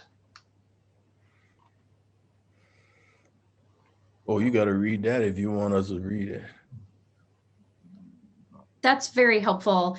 I just wonder, I mean, would it be better to go back to that resolution and sort of see what potentially needs to be tweaked? I mean, we provided some exceptions and authority to the city manager to consider, circumstances that would necessitate an exception. I wonder if it's possible to consider adjustments to that, to potentially add another exception, if that's what I'm hearing from you. I mean, there already is an exception for someone who is already a resident of Lewis and Clark County that is, highly exceptional. It sounds like what you're looking for is some ability to consider applicants that are residing outside of Lewis and Clark County. I just wonder if that's perhaps a way to look at it that still, gives you kind of some direction and intention of the commission to say this is an important aspect of the recruitment process, but still leave some flexibility to the city manager.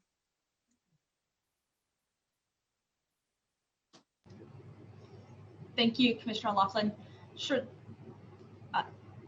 Yes, we can bring it back and strike through and add in additional items. The issue that we run into are those who are directors currently who cannot find housing within the community because their family has grown. And that's the caveat on the first, and then the latter, to your point around Lewis and Clark and living within the county, those are people moving into the community. Now, I will say, oftentimes, and we'll also be talking about pay as you had identified, oftentimes the difference between the cost to move into the community means taking a different step into what may not be available. There are very limited, if you have a large family, it's very limited stock for that. So it only underscores the work you all are doing in trying to improve the situation. But in this case, we have a situation where we have not enough flexibility built into the current. So thank you, Madam Manager. Commissioner O'Loughlin, I'm a little confused. So what is your ask? So I will just say, I mean, I think that I have no objections to revisiting this policy and seeing, is it working? I guess what I'm a little concerned about is wholesale repealing it and providing very little direction to the city manager. If there are particular exceptions that we might want to build into the current policy, I would be comfortable with that. I think it's more of, we're being asked to repeal a resolution that's not in our packet, that we spent a fair amount of time discussing and comparing, looking at, what exceptions other municipalities had. So that would be my preference. I mean, I think if this body wants to move forward with this, there are three more of you here today. I would just say my preference would be to table this and ask the city manager to bring forward proposed changes to the existing resolution. Thank you. Commissioner Logan. Mr. Mayor, I really do appreciate Commissioner O'Loughlin's concern. But I would be prepared to make a motion tonight, if nothing else, to sort of move the discussion along. Commissioner Dane. Just a question and then maybe a comment. I'm wondering, and this is maybe for Mr. Joden, is there a motion? I appreciate Commissioner O'Loughlin's concerns. Is there a motion that we could make tonight to meet our needs as they are right now? Because we have a situation where, well, just to be frank, we're not following our policy and we need to fix that or fix the policy. And we don't want to lose, exceptionally qualified people that we've needed to have in positions that, have sat empty for too long. So I guess my first question is there an alternative motion so that we can address this, tonight and then figure out, do we need to come back to the policy and write in these other exceptions? Or, would there even be interest in adopting this motion tonight and then putting, amending it to review the policy in, 18 months or 2 years? Mayor Collins, Commissioner Dean. I was just about to entertain some public comments, but go ahead and then I'll go ahead with that. Okay, sorry, Mayor. No. Commissioner Dean, other options or motions are available. I can certainly help guide the commission but I don't know in terms of the direction, how to comment any further. Thank you. Mayor, if I might as well, when you're ready. What's that? When you're ready, I might also have an option for you all on the resolution. Okay. At this time, I'll entertain some public comments. Do we have anybody from the public wishes to address this issue? Madam Clerk, do you have any raised hands? Mr. Mayor, Commissioners, I have no raised hands and I've received no written public comment on this topic. Madam Manager? Thank you, Mayor.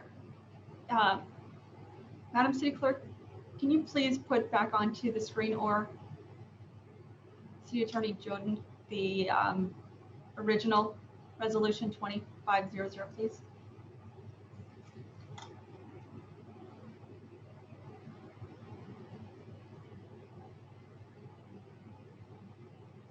Thank you. Can you do a word search for the word shall, please, Thomas?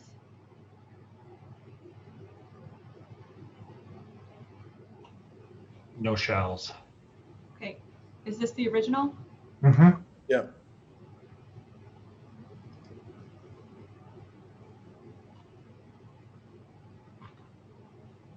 Are required to reside. Thank you. So in opportunity to address this should in the shalls idea, it's the required then. So the alternative resolution is modify resolution 2500 to strike are required to reside continuously to should reside continuously within the city. And then the second requirement.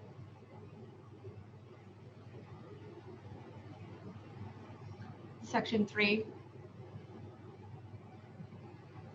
Should maintain continuous residency. So the word required is replaced with should. So it does offer the flexibility, yet maintains all of the caveats and key portions of the original resolution. Is that accurate, Mr. Jordan? Yes, Mayor.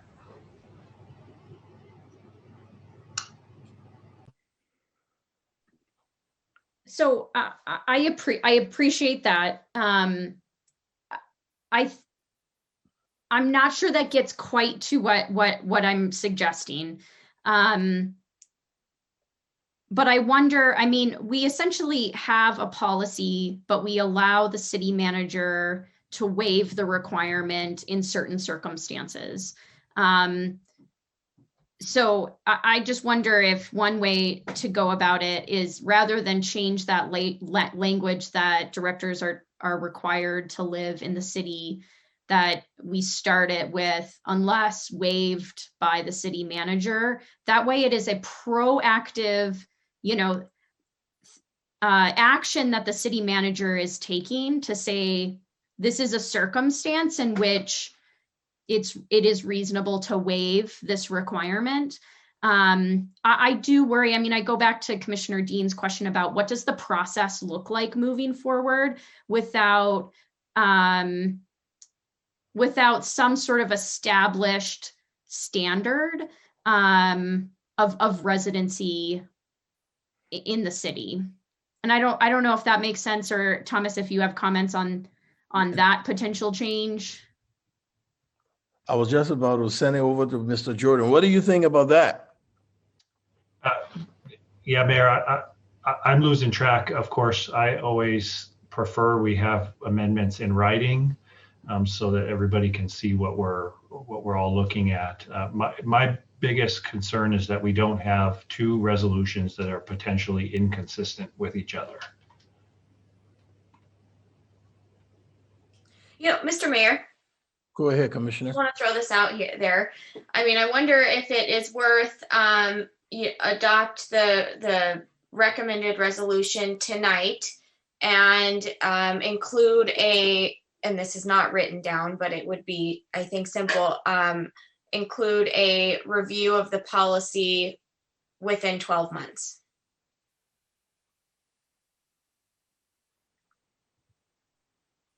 It's not a bad idea. I don't know if Manager Carlos Schalker and Mr. Doden have any thoughts on that, but that addresses our immediate concern while also giving us some time to, figure out if, is a waiver the way to go or not. Or, I think Commissioner O'Loughlin made a point where we put it back into the city manager's court by, allowing her to waive under certain circumstances. I don't see anything wrong with that. Is that something we can do, Thomas, Mr. Jordan? Sure. Mayor, yes. So what do you all think about that? Putting it in the city manager's court and, under certain circumstances, she can waive that requirement by including that in the resolution. Mr. Mayor, Go ahead, Commissioner. just to answer that question for you, I would be comfortable tonight with repealing Resolution 2500 and accepting the resolution that's in our packet. I'm comfortable tonight doing that, but that's just me. Okay, thank you. Well, Mayor, I'll make a motion to table this for 2 weeks until our next city commission meeting. So that the city manager can bring forward amendments to resolution 20500. Okay, let's hear the motion. So I'll move to table the resolution in front of us for the city manager to bring it forward at our next city commission meeting. Do we have a second?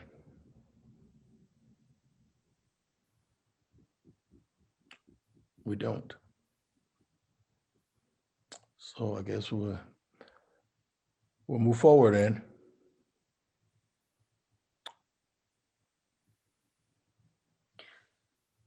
Mr. Mayor, Yeah, do we have a, I will make a motion, and I will just preface this motion by my concern is that we've been out of policy now. For a little while since we have, everyone on board now, and I think that getting that resolved quickly is of the utmost importance, which is why you brought it, the concern with the manager. So I, want to be respectful of that, because that obviously is something that we need to address immediately from what I've heard in this presentation and then in the meetings previously. So I am comfortable with making a motion to repeal policy 20500 and accepting the resolution establishing a policy that all department director level employees should be residents of the city of Helena. Is that correct? yeah, so Of far. the city of Helena, well employed. Yes, should be of the city of Helena, well employed by the city of Helena. And I would also add to that motion a 12-month review, or a review of the policy within 12 months. Do we have a second? I'll second that. It's been moved and seconded. Madam Clerk? Commissioner Dean, Aye. Commissioner Logan, Aye. Commissioner O'Loughlin, Nay. Mayor Collins. Aye. The motion carries 3-1.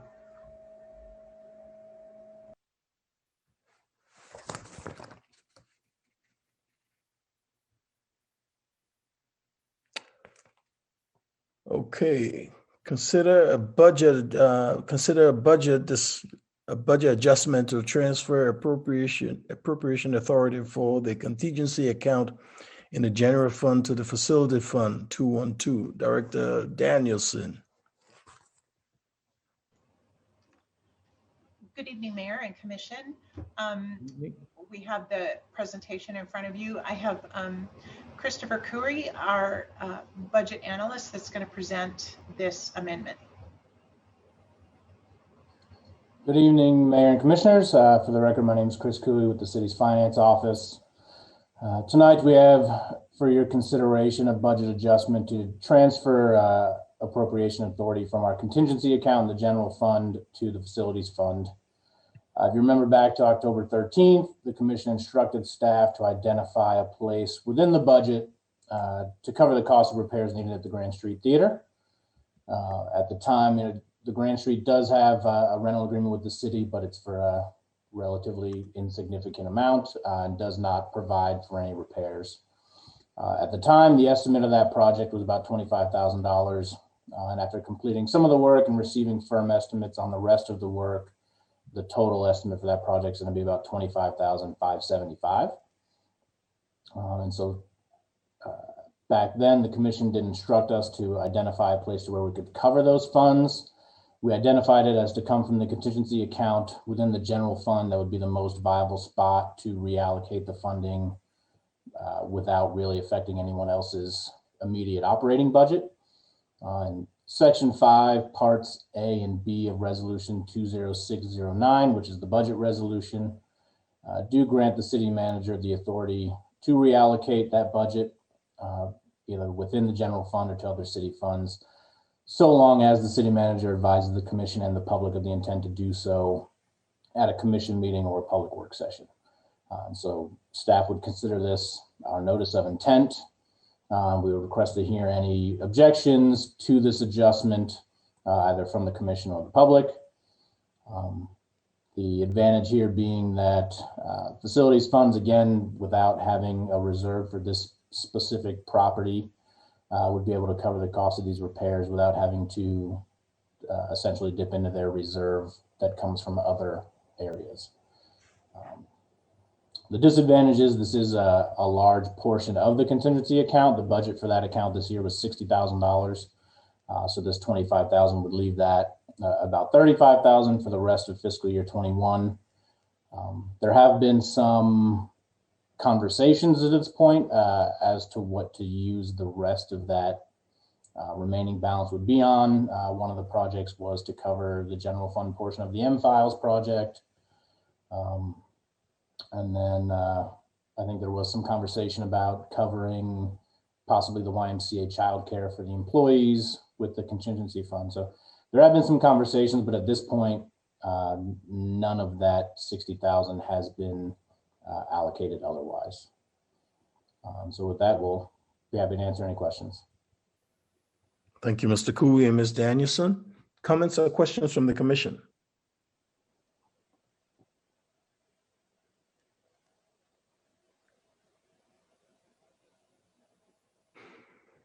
Any comments from the public?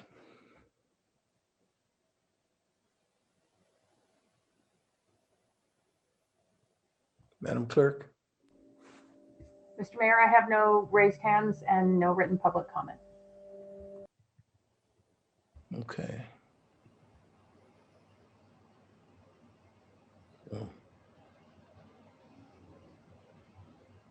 I'll entertain a motion, eh? Mayor, I don't believe there's any necessary action. Actually, it was just more of a feedback and or objections to using those funds. There's not a resolution or anything like that on this item. Roger that. I'm good with that, Mr. Mayor. Okay. Any other comments, concerns? Okay, Ms. Danielson, Mr. Cooey, move forward. Thank you very much. Thanks, Mayor.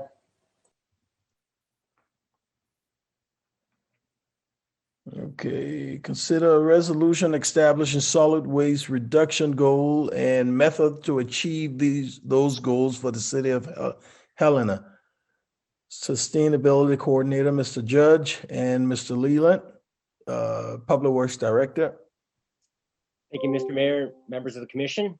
For the record, my name is Patrick Judge, City of Helena Sustainability Coordinator. And as you recall from the administrative meeting earlier this month, the proposed resolution you're considering tonight comes at the request of the Citizen Conservation Board. The CCB unanimously endorsed the measure on January 14th. And since that time, I believe the Helena Citizens Council has also endorsed the measure. For more than a year, the CCB, particularly the Waste and Recycling Committee, has worked diligently to develop this measure with weekly committee meetings for much of that time, tours of the Helena recycling facility, the transfer station, the landfill, numerous meetings with Public Works solid waste staff, as well as meeting with county officials, Scratch Gravel District Board, 4 different public forums on the topic. And these goals and strategies for achieving the goals were developed in consultation with both myself and with the Public Works Department solid waste staff. And so just very quickly, the overall objective is to set a diversion goal of 50% by the year 2040, with an interim goal of 35% by the year 2030.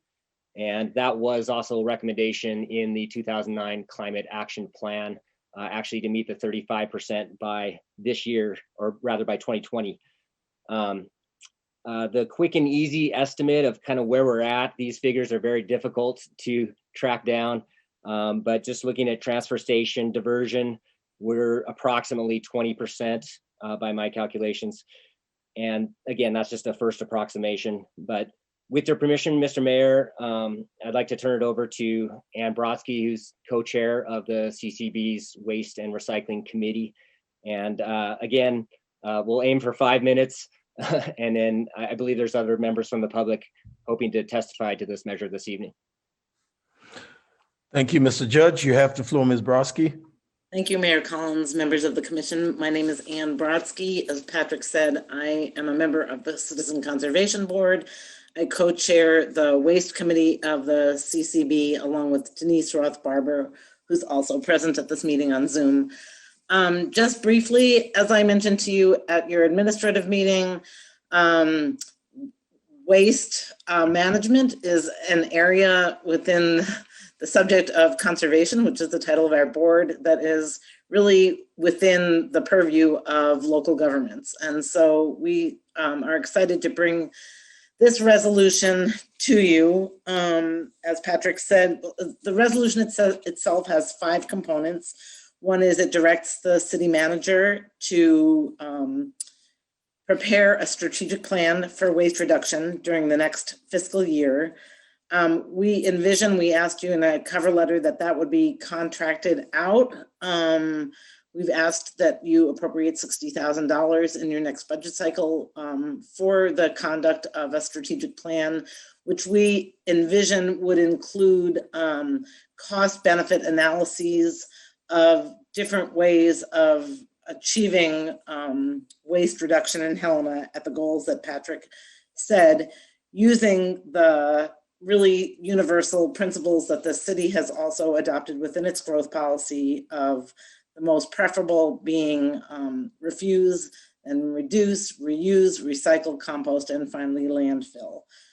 So the heart of the resolution is to direct the city manager to have a strategic plan prepared, which would outline alternative measures for the city to look at in a year from now, as it's going into the next budget cycle to actually get into implementing. The goals that we have here are not intended to be final goals for the city. We also ask the city to see how it's doing on a 5-year incremental basis. We ask that the strategic plan include a waste audit, a baseline analysis of what's going into the landfill now, so that it can better drive actions to take to reduce what's going into the landfill. So for example, what percentage of the solid waste is food waste? What percentage might be furniture that can be perhaps directed to other places? And finally, the 5th section of the resolution if passed, would direct the city manager to develop budgeting recommendations as we change the waste management approach that the city currently uses, which is currently dependent on more waste going into the landfill. So if this resolution is adopted, the goal would be to have less waste being directed to the landfill as the least conservation-minded approach to dealing with waste management, and that will likely result in and require some looking at ways to accomplish these things on a budgetary basis.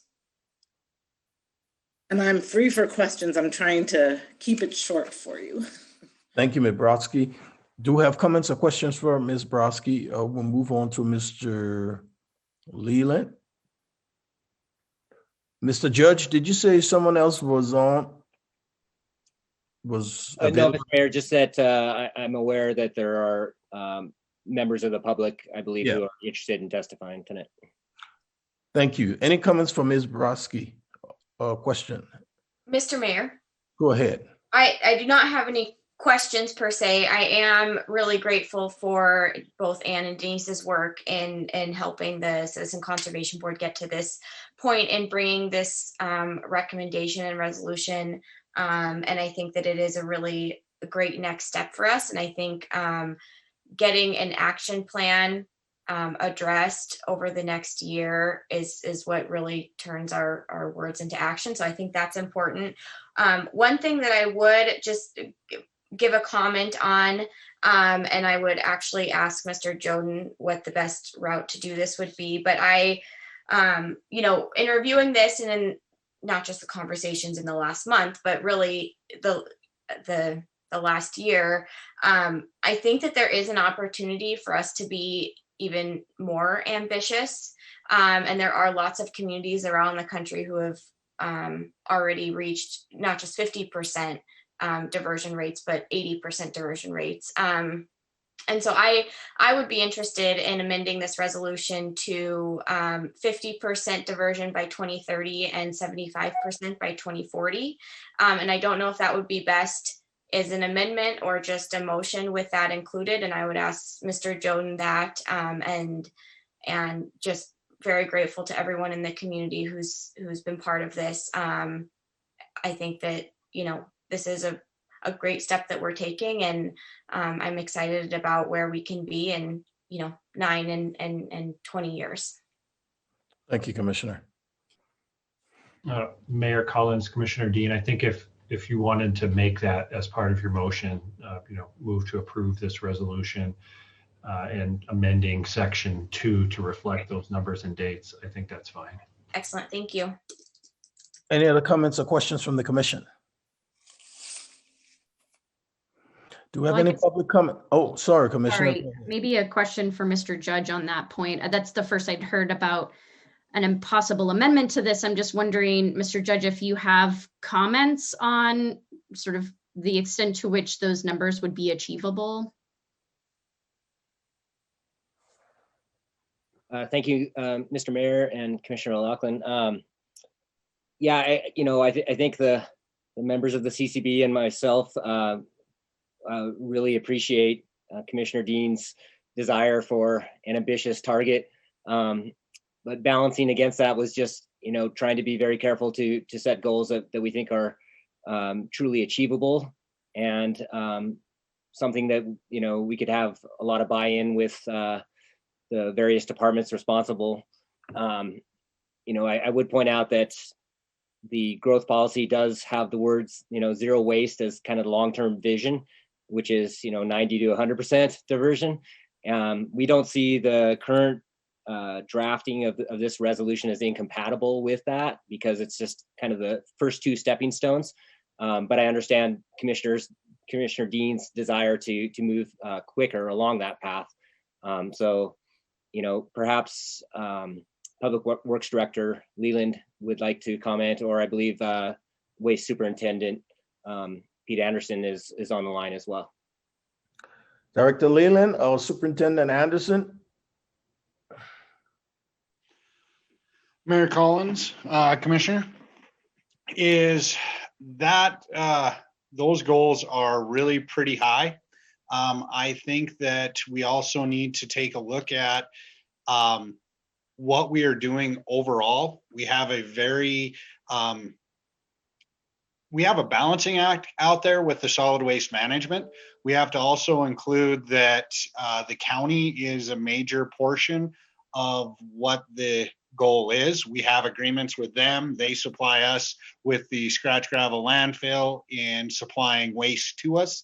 and then we provide tipping fees to take care of the landfill. So we just need to work with our partners to make sure we come up with an appropriate diversion rate that can also make the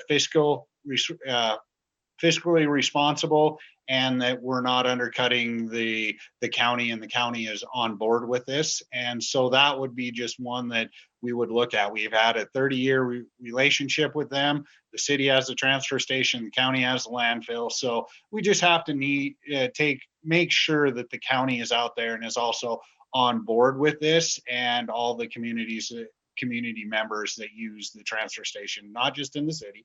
But we're not against going ahead and having the diversion rates and taking a look at it. One that we are looking at, just to point out, is we're looking at budgeting a master plan, a transfer station master plan and a solid waste master plan with the county. We've had negotiations with the county to look at them funding about 40% of the master plan.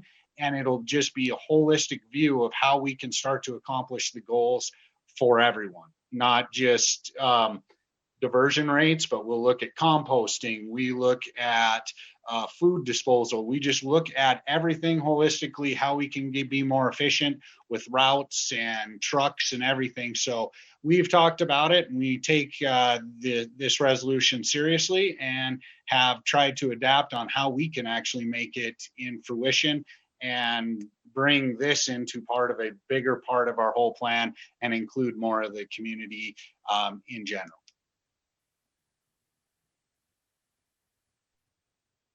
Thank you, I Director. can answer a lot more questions and keep going. Any comments or questions before we move forward? Mr. Mayor. Go ahead, Commissioner. So a bit has been discussed about a strategic plan and possibly a study. Will that reflect, as Director Leland said, will that reflect the existing system and associated financial impacts on that system? I guess I'm looking for a little bit more direction on what this the study will tell us.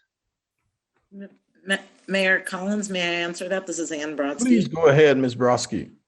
We've looked at some strategic plans that have been developed in other communities, for example, Fort Collins, Colorado.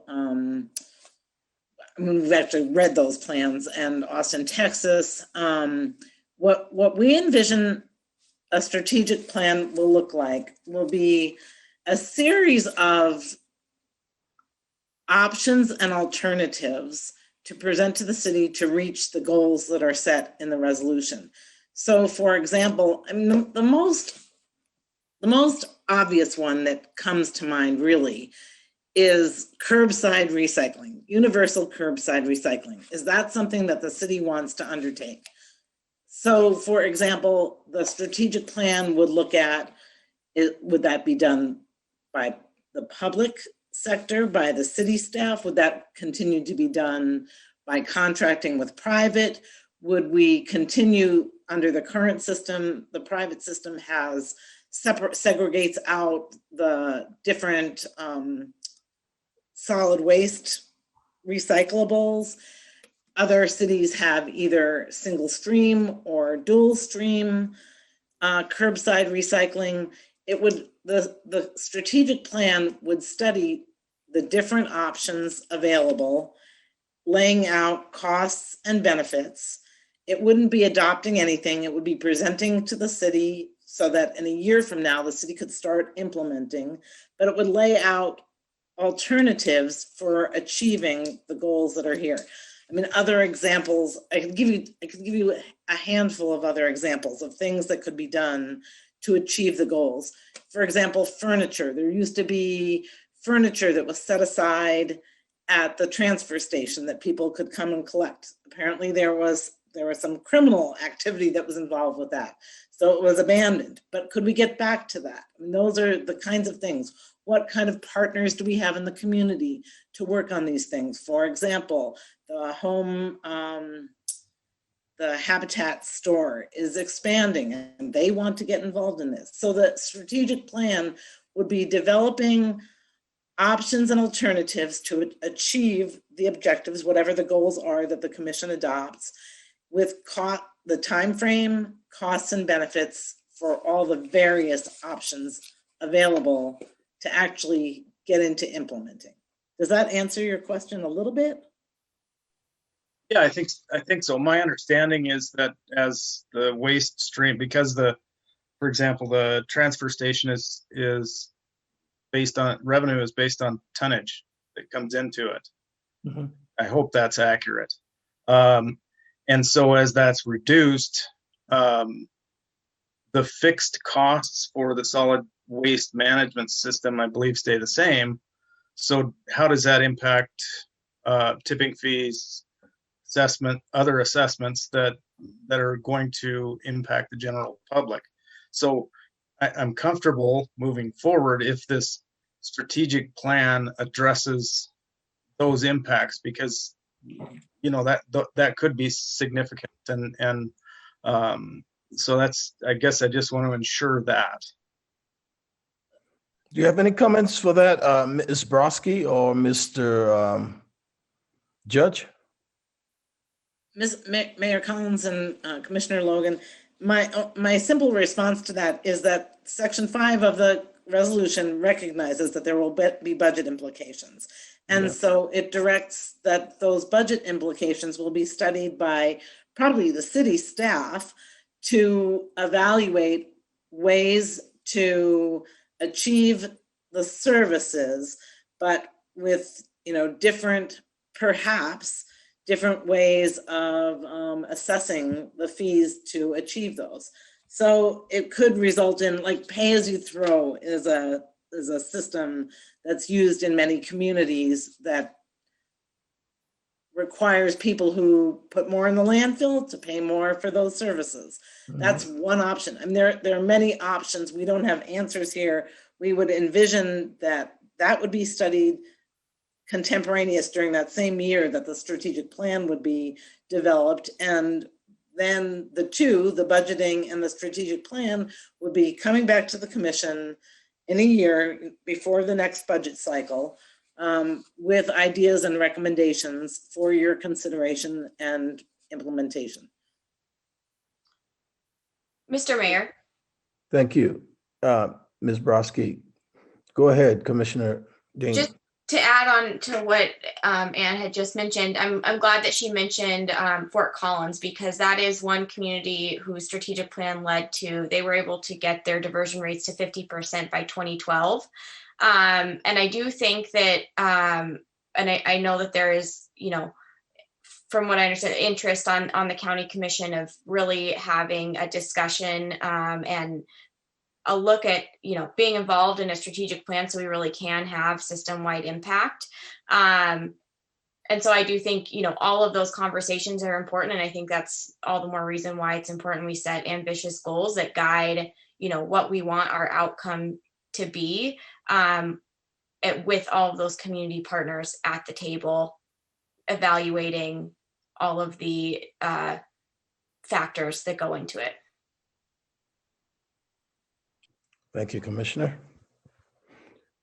Do we have any other comments? Madam Clerk, did we go through public comments?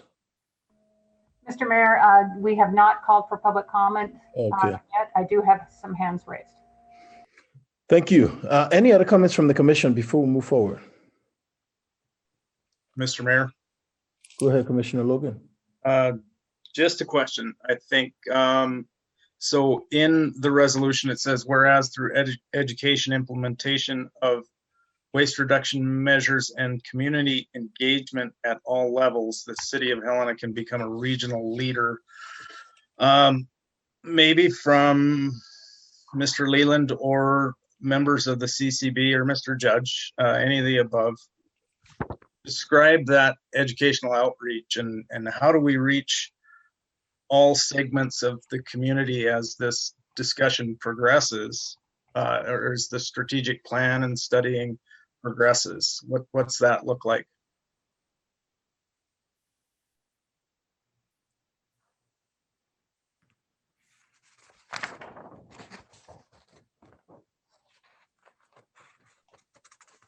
Mayor Commissioner, is to take a look at it. That's why I would roll the strategic plan into a much larger, either overall solid waste management plan, and that's what staff is proposing along with the county, is to be able to have a steering committee that would be a buy-in to be able to come forward. We would look at having, some draft ones that we've been batting around, is having maybe a county commissioner, city commissioner on board, plus a bunch of the public, including the CCB.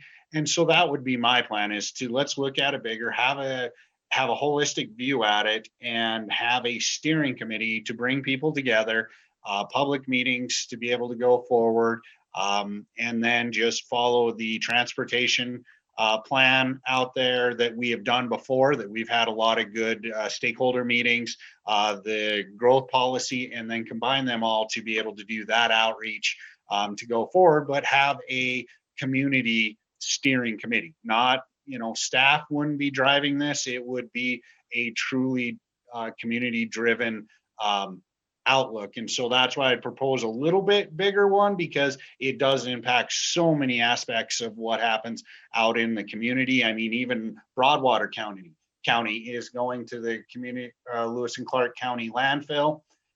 If they decide to go private, it would cause the tipping fee to go up $3. So there's a cascading effect with dominoes that I think we need to look at it a little more holistically than just a pinpoint strategic plan to be able to do it. It would all be part of it. And I think all these are great ideas, but just make it to where we can actually get this implemented quicker and have ideas of what we need to do for infrastructure and build this out. So that would be my idea. Mr. Mayor. Go ahead, Commissioner. One last question for either Mr. Judge or someone from the CCB is what Director Leland said inconsistent with how you see a study or a strategic plan moving forward? Inconsistent? Yeah, does Director Leland's vision differ from say the CCB?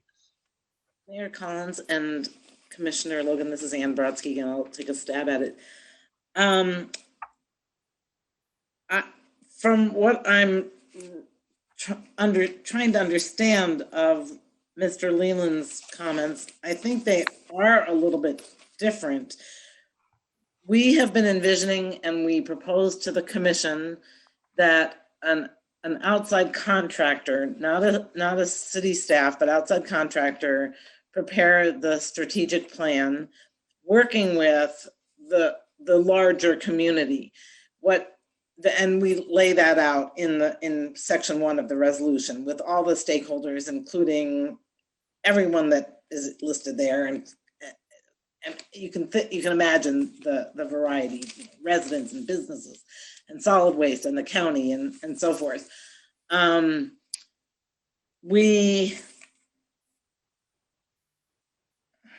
Excuse me, I lost my train of thought.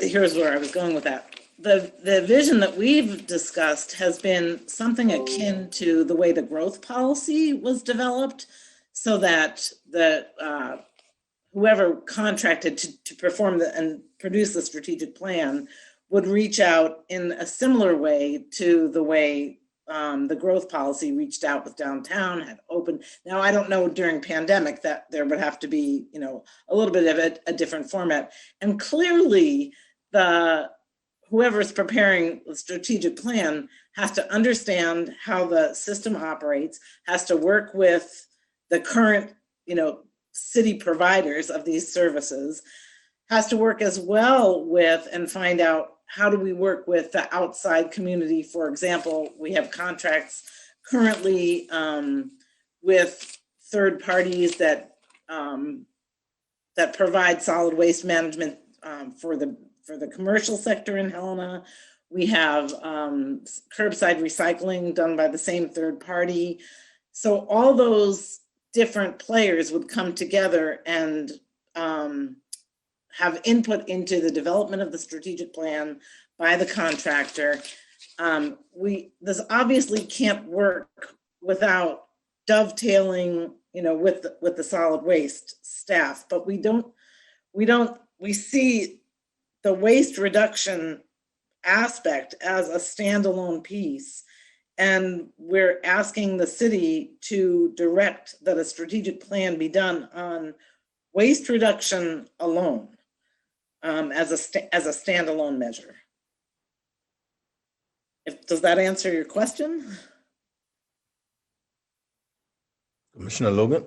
Yes, it does answer my question. I'm going to be hesitant supporting that, then, if it's not part of the bigger picture, I guess, because I think that piece of it is important. Mayor Collins and Commissioner Logan, it has to be part of the bigger picture as well. We understand that, but we are asking that the strategic plan itself be focused on a waste reduction approach. And of course, that has to fit in and dovetail. It can't operate without being part of the solid waste program. Mr. Mayor. Thank you, Ms. Brodsky. Go ahead, Commissioner Dean. I'm wondering, so I'm just looking at section 5 of this resolution, and I think, I don't necessarily think the resolution is quite as specific as Ms. Brodsky explained, but I think it's a piece of that larger picture, like she said. But I would just kind of direct everyone's attention to the section 5 that talks about the city manager shall develop budgeting recommendations for the commission's consideration that will enable the city to transition to this significantly decreased waste stream while continuing to provide efficient, convenient, and cost-effective delivery of waste services to Helena City's citizens and businesses. I think that within the budget process, when we start talking about funding a strategic plan or the opportunity to have a year-long discussion per se, I think that it's a year that's in here, June 30th, 2022. I think that maybe during those discussions is where we can get some direction from Manager Harlow-Schulk about, what should we consider within that, the adoption of the budget. And I think that might be the opportunity to figure out how broad does this look in mapping out a route forward. Thank you, Commissioner. Okay, at this time, we'll turn over to the public. Do we have any public comments?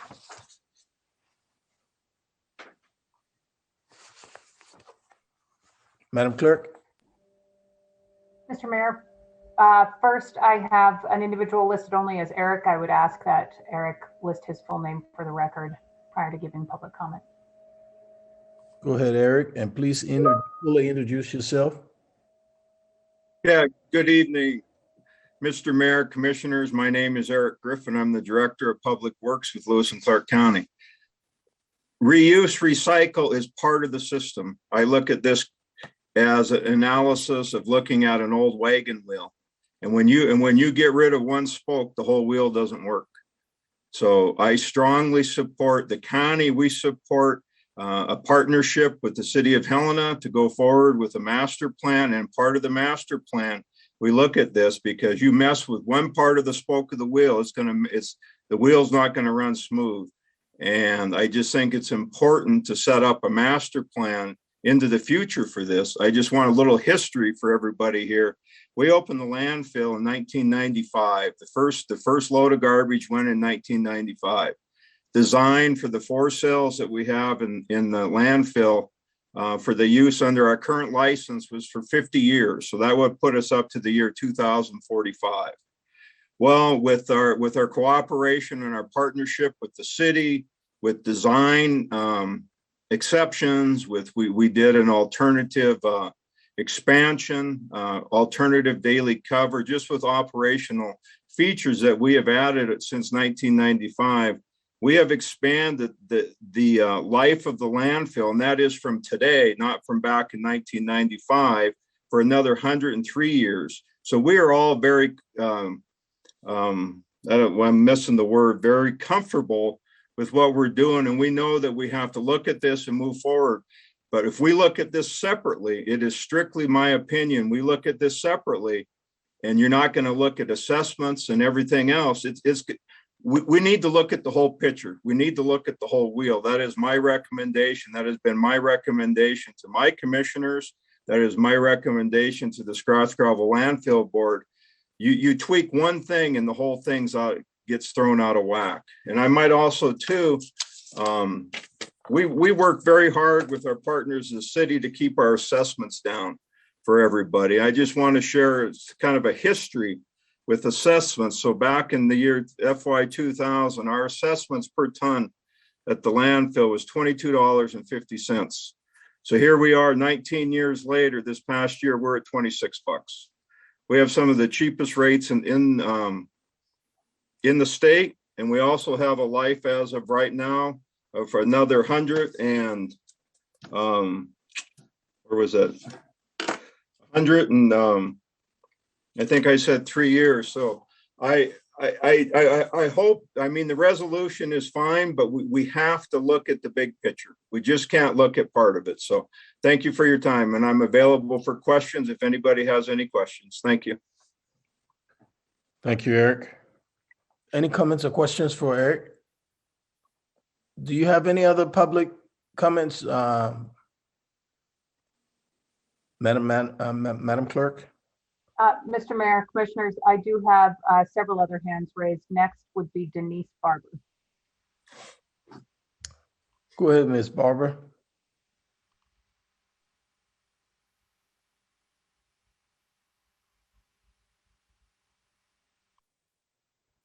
You have the floor. Sorry, I was muted on my own system. Members of the Commissioner and Mayor, my name is Denise Barber. Earlier spoke with you as a member of HCC, and now I'm the HCC rep on the Conservation Board. I guess I'm a little confused. And honestly, in all of the months of these conversations, the big elephant in the room has been, if we reduce our waste stream, the city county is going to lose money because it relies on money through the fees to pay for the operations. And that is now something that in 2021 we need to address, and we can no longer operate with that premise that we need garbage in order to pay for our system. Although we do, right? So, I mean, it's a catch-22. It's not going to be easy, but I think we are up for the challenge of figuring that out, of working together to figure out to be responsible in reducing our waste stream. The answer is not, let's continue to throw as much as we can away because we make money doing so. We need to change our operations and our mindset around that. And that's what this resolution is designed to do. So the strategic plan that we would, am I muted?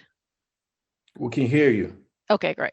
The strategic plan that we're advocating for, while it would be separate from the development of the master plan, it would not be in contrast with it. It would be a component of all the various work that's going to be happening in how to manage our waste stream.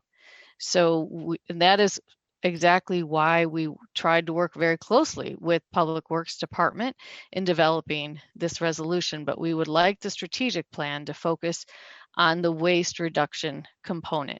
It is a spoke in the wheel, but we're not taking that spoke out. We're just focusing in on that. So I really strongly support, and I hope that the Commission will strongly support the development of a strategic plan to look at waste reduction. And I'll just say one more thing, which is, the onus is not entirely on the city public work department to reach these goals, whether it's 50% by 2040 or 75%, by 2030.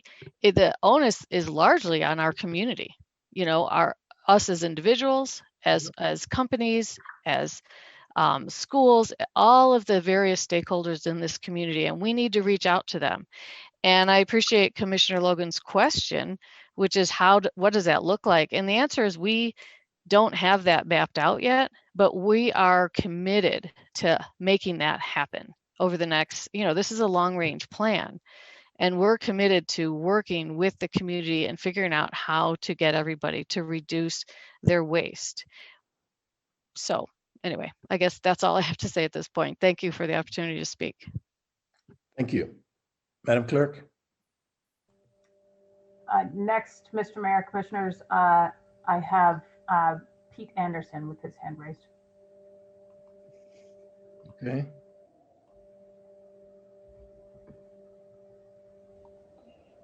Mr. Mayor, Commissioners, I was just raised my hand to answer Commissioner Logan's question as far as how the current system is funded.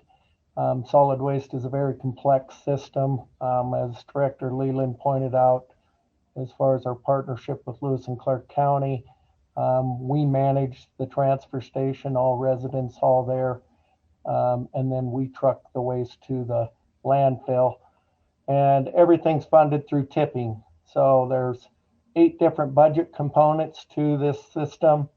And residential solid waste collects cans from city residents. It comes into the transfer station. Those trucks are weighed. They pay a tipping fee to the transfer station fund. Commercial solid waste picks up businesses. Those trucks come into the transfer station. They're weighed. They pay a tipping fee to the transfer station. Scratch gravel residents from Lewis and Clark County, as well as Tri-County Disposal, haul into the transfer station. They pay their weight and they pay a tipping fee. In return, the transfer station hauls the waste to the county, pays a tipping fee to Lewis and Clark County landfill, and the money stays in the system. And that's how we fund and manage solid waste. And we continue to try to expand waste diversion and recycling within this system. As Director Leland pointed out, the system's been in place and the partnership is 30 years. The master plan component that we're talking about is to look at how we can increase diversion, how we can reduce waste, increase our composting, increase reuse, and try to direct folks to be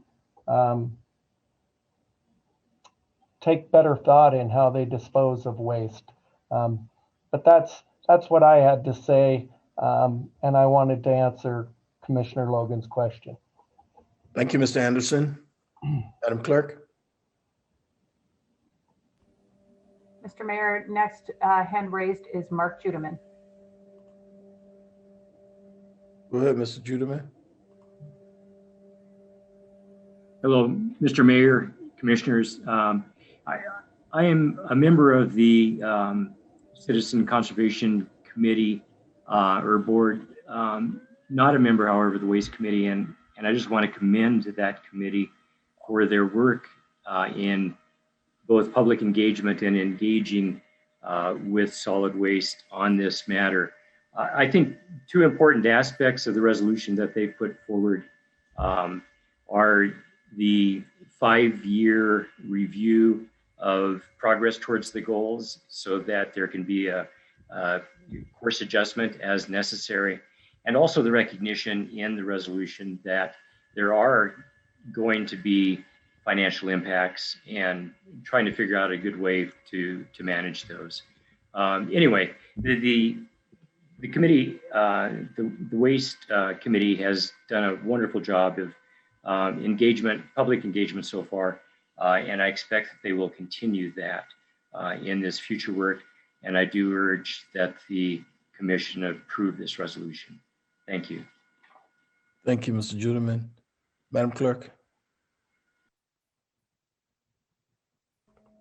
The last hand I have raised, Mr. Mayor, Commissioners, is Chelsea Peschel. You have the floor, Chelsea.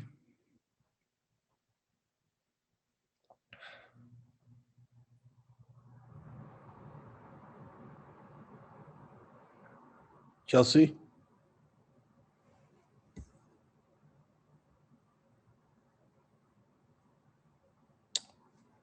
Madam Clerk, we're not hearing from Chelsea.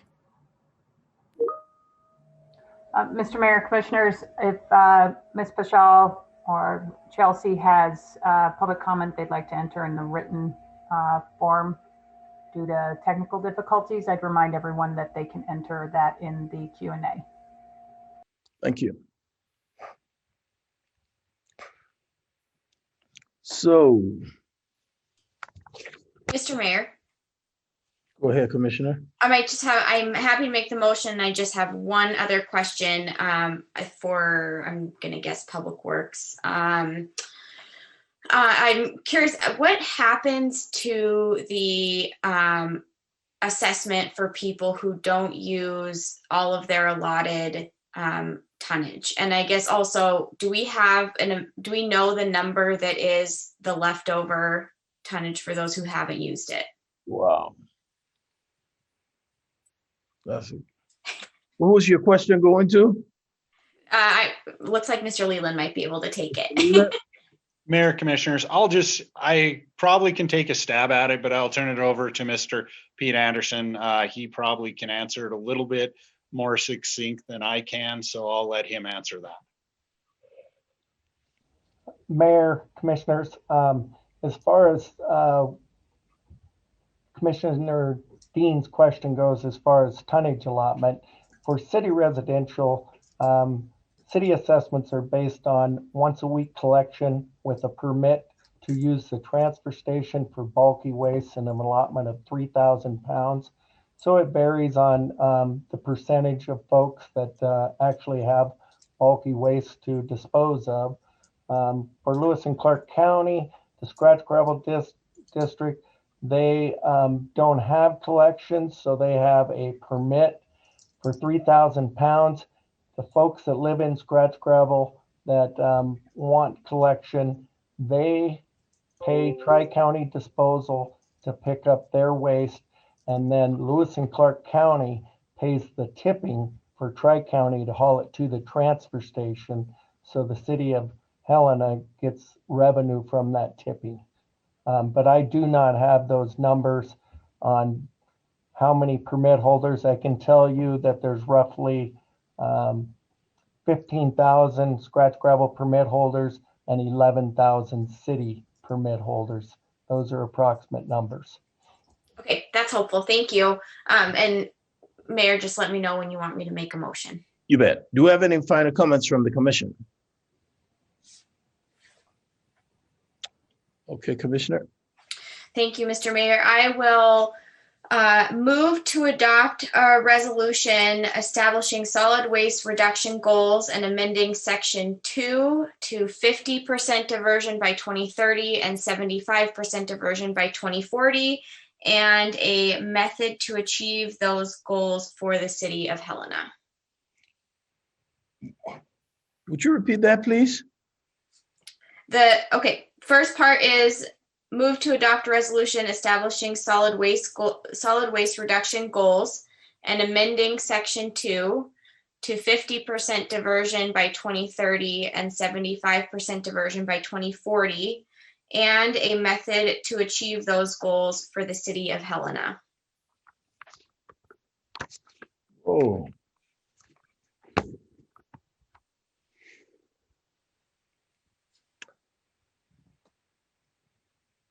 Mayor, I'll second that. I'm just trying to pull up. What does the current? So I was reading what the recommended was, and then added the amend section 2 as noted by Mr. Joden. The current is 3550, and you're suggesting 40 and 35 by 30, and she is switching it to 50 and 70 by 50% by 35 and 75%. Am I right? Yeah, by 40. And I remember the professionals were saying how ambitious that was. It's going to be a tough one to achieve, as per what we heard. Well, I will add in there, we do have a 5-year revisit. So I'd rather shoot too high than too low. No, just rather shoot straight. Don't shoot high, don't shoot low, shoot straight. That's the idea of shooting. Shoot the target. Anyway, it's you've given the motion. Do we have a second? I'll second it. Madam Clerk, it's been moved and seconded. Commissioner Dean, Aye. Commissioner Logan, Nay. Commissioner O'Loughlin, Aye. Mayor Collins. No. The motion stands at 2-2. So Mayor, with that motion fail, I will go ahead and move the current resolution as it stands, move to adopt a resolution establishing solid waste reduction goals and a method to achieve those goals for the city of Helena as proposed in the resolution. Do we have a second? Second. It's been moved and seconded. Madam Clerk. Commissioner Dean, Aye. Commissioner Logan, Nay. Commissioner O'Loughlin, Aye. Mayor Collins. Aye. The motion carries 3-1.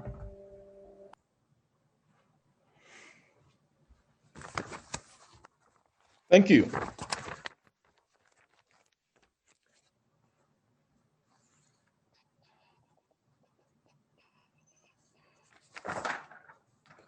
Public hearings.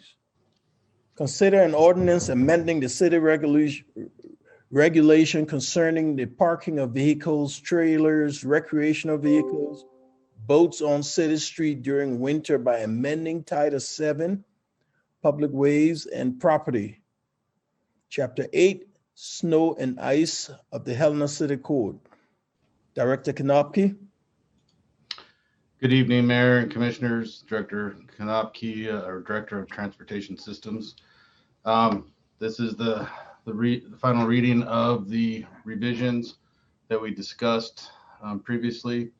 These revisions reflect changes in the snow routes along 6th Avenue and to permit construction trailers and other minor revisions. We did offer a staff amendment that would also allow the city manager to evaluate short-term requests on a case-by-case basis for extraordinary circumstances. This may include moving trucks or short-term parking circumstances. The public hearing was noticed on February 13th and 19th.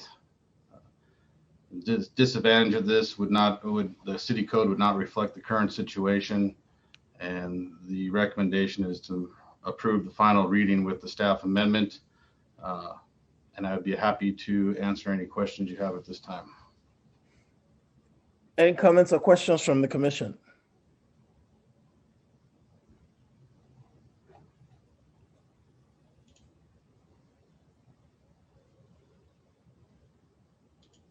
None? Any public comments on this topic?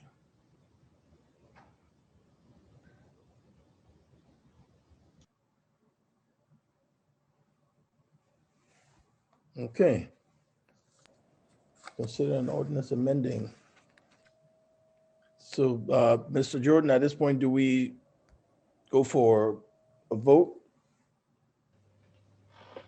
Yes, Mayor Collins. Okay, so I'll entertain a motion. Mr. Mayor. Go for it. Thank you. I'll give it a try. I'd recommend a motion to approve final passage of an ordinance amending the city's regulations concerning parking of vehicles, trailers, recreational vehicles, and boats on city streets during winter by amending Title 7, Public Ways and Property, Chapter 8, Snow and Ice of the Helena City Code. Second. Been moved and seconded. Madam Clerk? Commissioner Dean, Here, excuse me, aye. Commissioner Logan, Aye. Commissioner O'Loughlin, Aye. Mayor Collins. Aye. The motion carries 4-0. Madam Manager, we'll come back to you. 11 Bravo. Thank you, Mayor, Commission. I wanted to make sure and reflect in the minutes what was shared to you today, which is the Be Heard Helena strategic plan information and the input received to date since starting Be Heard as a new platform within the city. It is new. If we did not have this platform, we would not have received continuous input over this last several weeks since your commission retreat, which offered up input by the community. And what we're recommending today is adoption of, for the purposes of the fiscal year 22 budget, the strategic outcomes as presented, and as well as the key indicators, the key priorities, within each of those strategic planning objectives. So again, as a revision, just to revisit the strategic planning objectives were to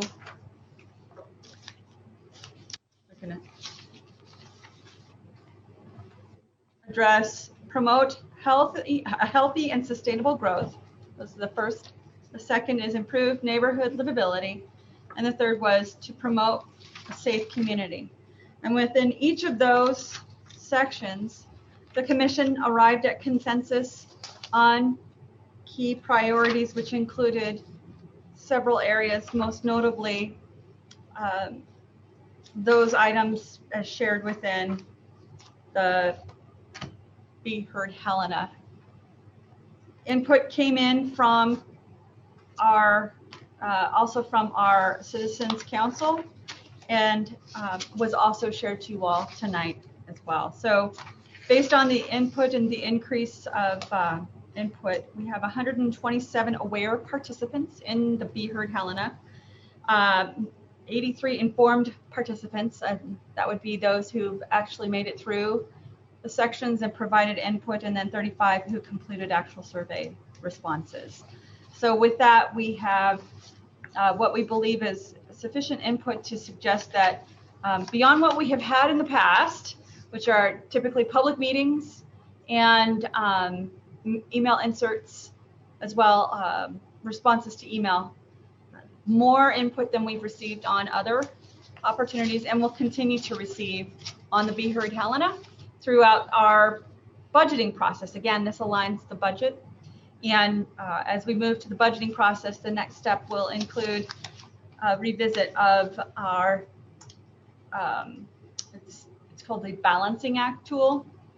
And within that tool, we will be discussing with the community and sharing how, in fact, they could change or modify their the budget for the city. So the first shot out after, if you do adopt these as your priority outcomes, as well your key priorities, strategic outcomes and key priorities. Sorry, there the jargon here caught me tonight, a little late too. If you do adopt them tonight, we'll move straight to the strategic plan next step, which is the integration of our current fiscal year budget, and then additional items as identified as potential increases. Some of those, and we'll make sure to share those before it goes live, the calculator itself, as to what increases could look like in response to your key priorities. For example, just as was shared tonight, $60,000, for example, towards recycling strategic plan or solid waste strategic plan. Those kinds of inputs would be offered into the FY21 budget. Then we would close that portion, provide to you the next set of input from Be Heard, and then we would move to the FY22 budget. So all along the way, we're getting input from the community, not only on your strategic planning objectives, but where in fact to not only start funding things, but the actual proposal itself. So what normally would take place is that the city would provide to you all our proposed budget. We would go through working sessions, and the comments and input from the community would be limited to public meetings such as this, as well as those meetings where we adopt on the two meetings our budget. So we're increasing not only input over an additional 4 months, but also providing opportunity to comment online at the convenience of our residents when they're and citizens when they're able to. So with that, Mayor, I will answer any questions that you all might have on the information that's provided and share any other comments. In the last administrative meeting, I will say that I had shared to you all the level of effort put into communicating out and outreaching to our community on the availability of the Be Heard Helena tool and the various methods that we have gone to and will continue to utilize moving forward. One of them was the use of a direct mail email from me. I want to let you know that did not happen. I did not have the all the email addresses that I needed to have in order to hit not only the nonprofits, but also the churches. Now that I have that, I will continue to and start sending one-on-one. But just to remind you all, we did the coffee break on the radio as well. KTDH, we completed the retreat where we offered up input. We've had 2 administrative meetings on your strategic objectives. We have Be Heard Helena.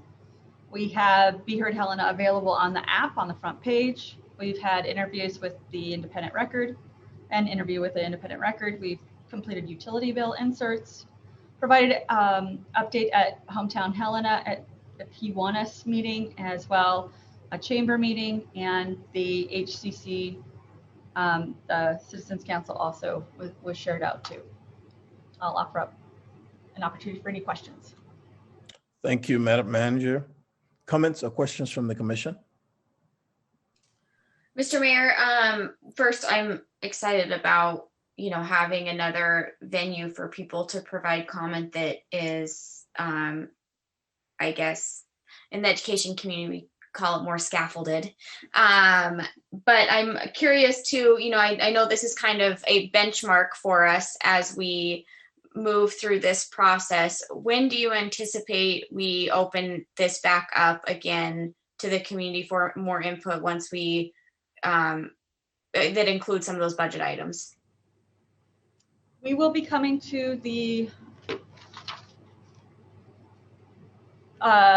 see here, the March 17th administrative meeting with the budget calculator, and also the March 3rd meeting with the budget calculator. So each time we meet with you, we'll be over the next several months having a conversation. So that first conversation on March 3rd will be showcasing to you the budget calculator that shows the current fiscal year budget and questions that we'll be asking the community within that budget to move dollars around, also to get their input.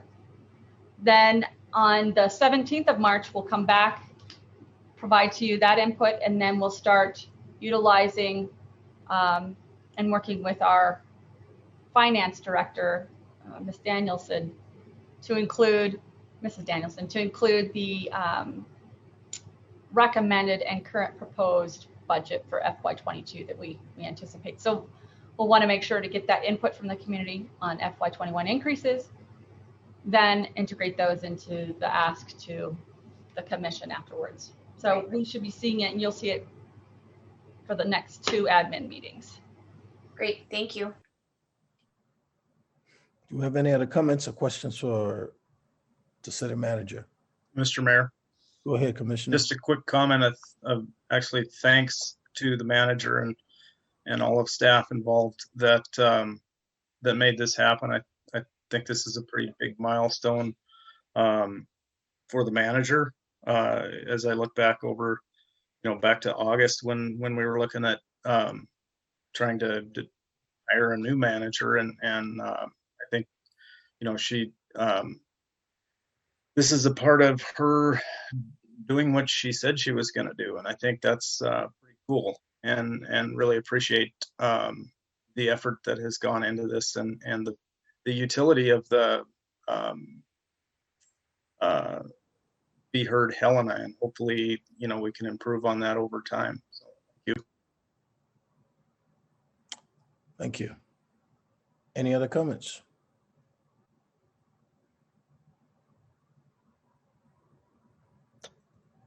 Okay. Do we have any public comments? Madam Clerk?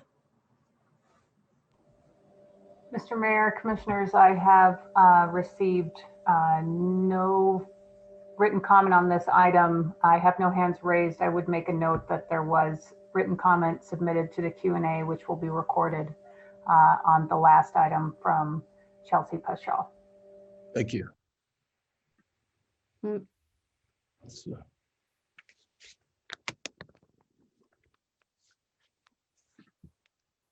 Okay, so what are we doing? We're adopting this? Yeah, I'd be happy to make a motion, Mayor. Please go ahead, Commissioner.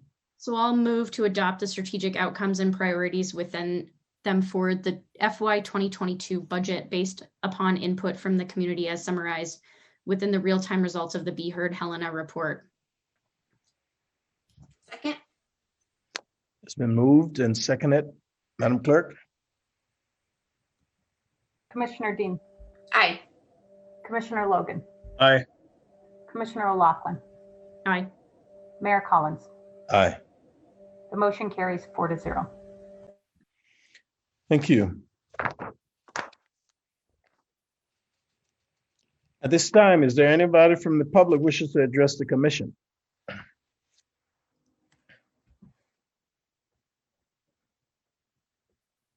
Madam Clerk, do we have any raised hands? Mr. Mayor, Commissioners, I have no raised hands and I've received no further written public comment. Any final comments from the commission? Well, I thank you all for participating in this City Commission meeting. At this time, this meeting is adjourned.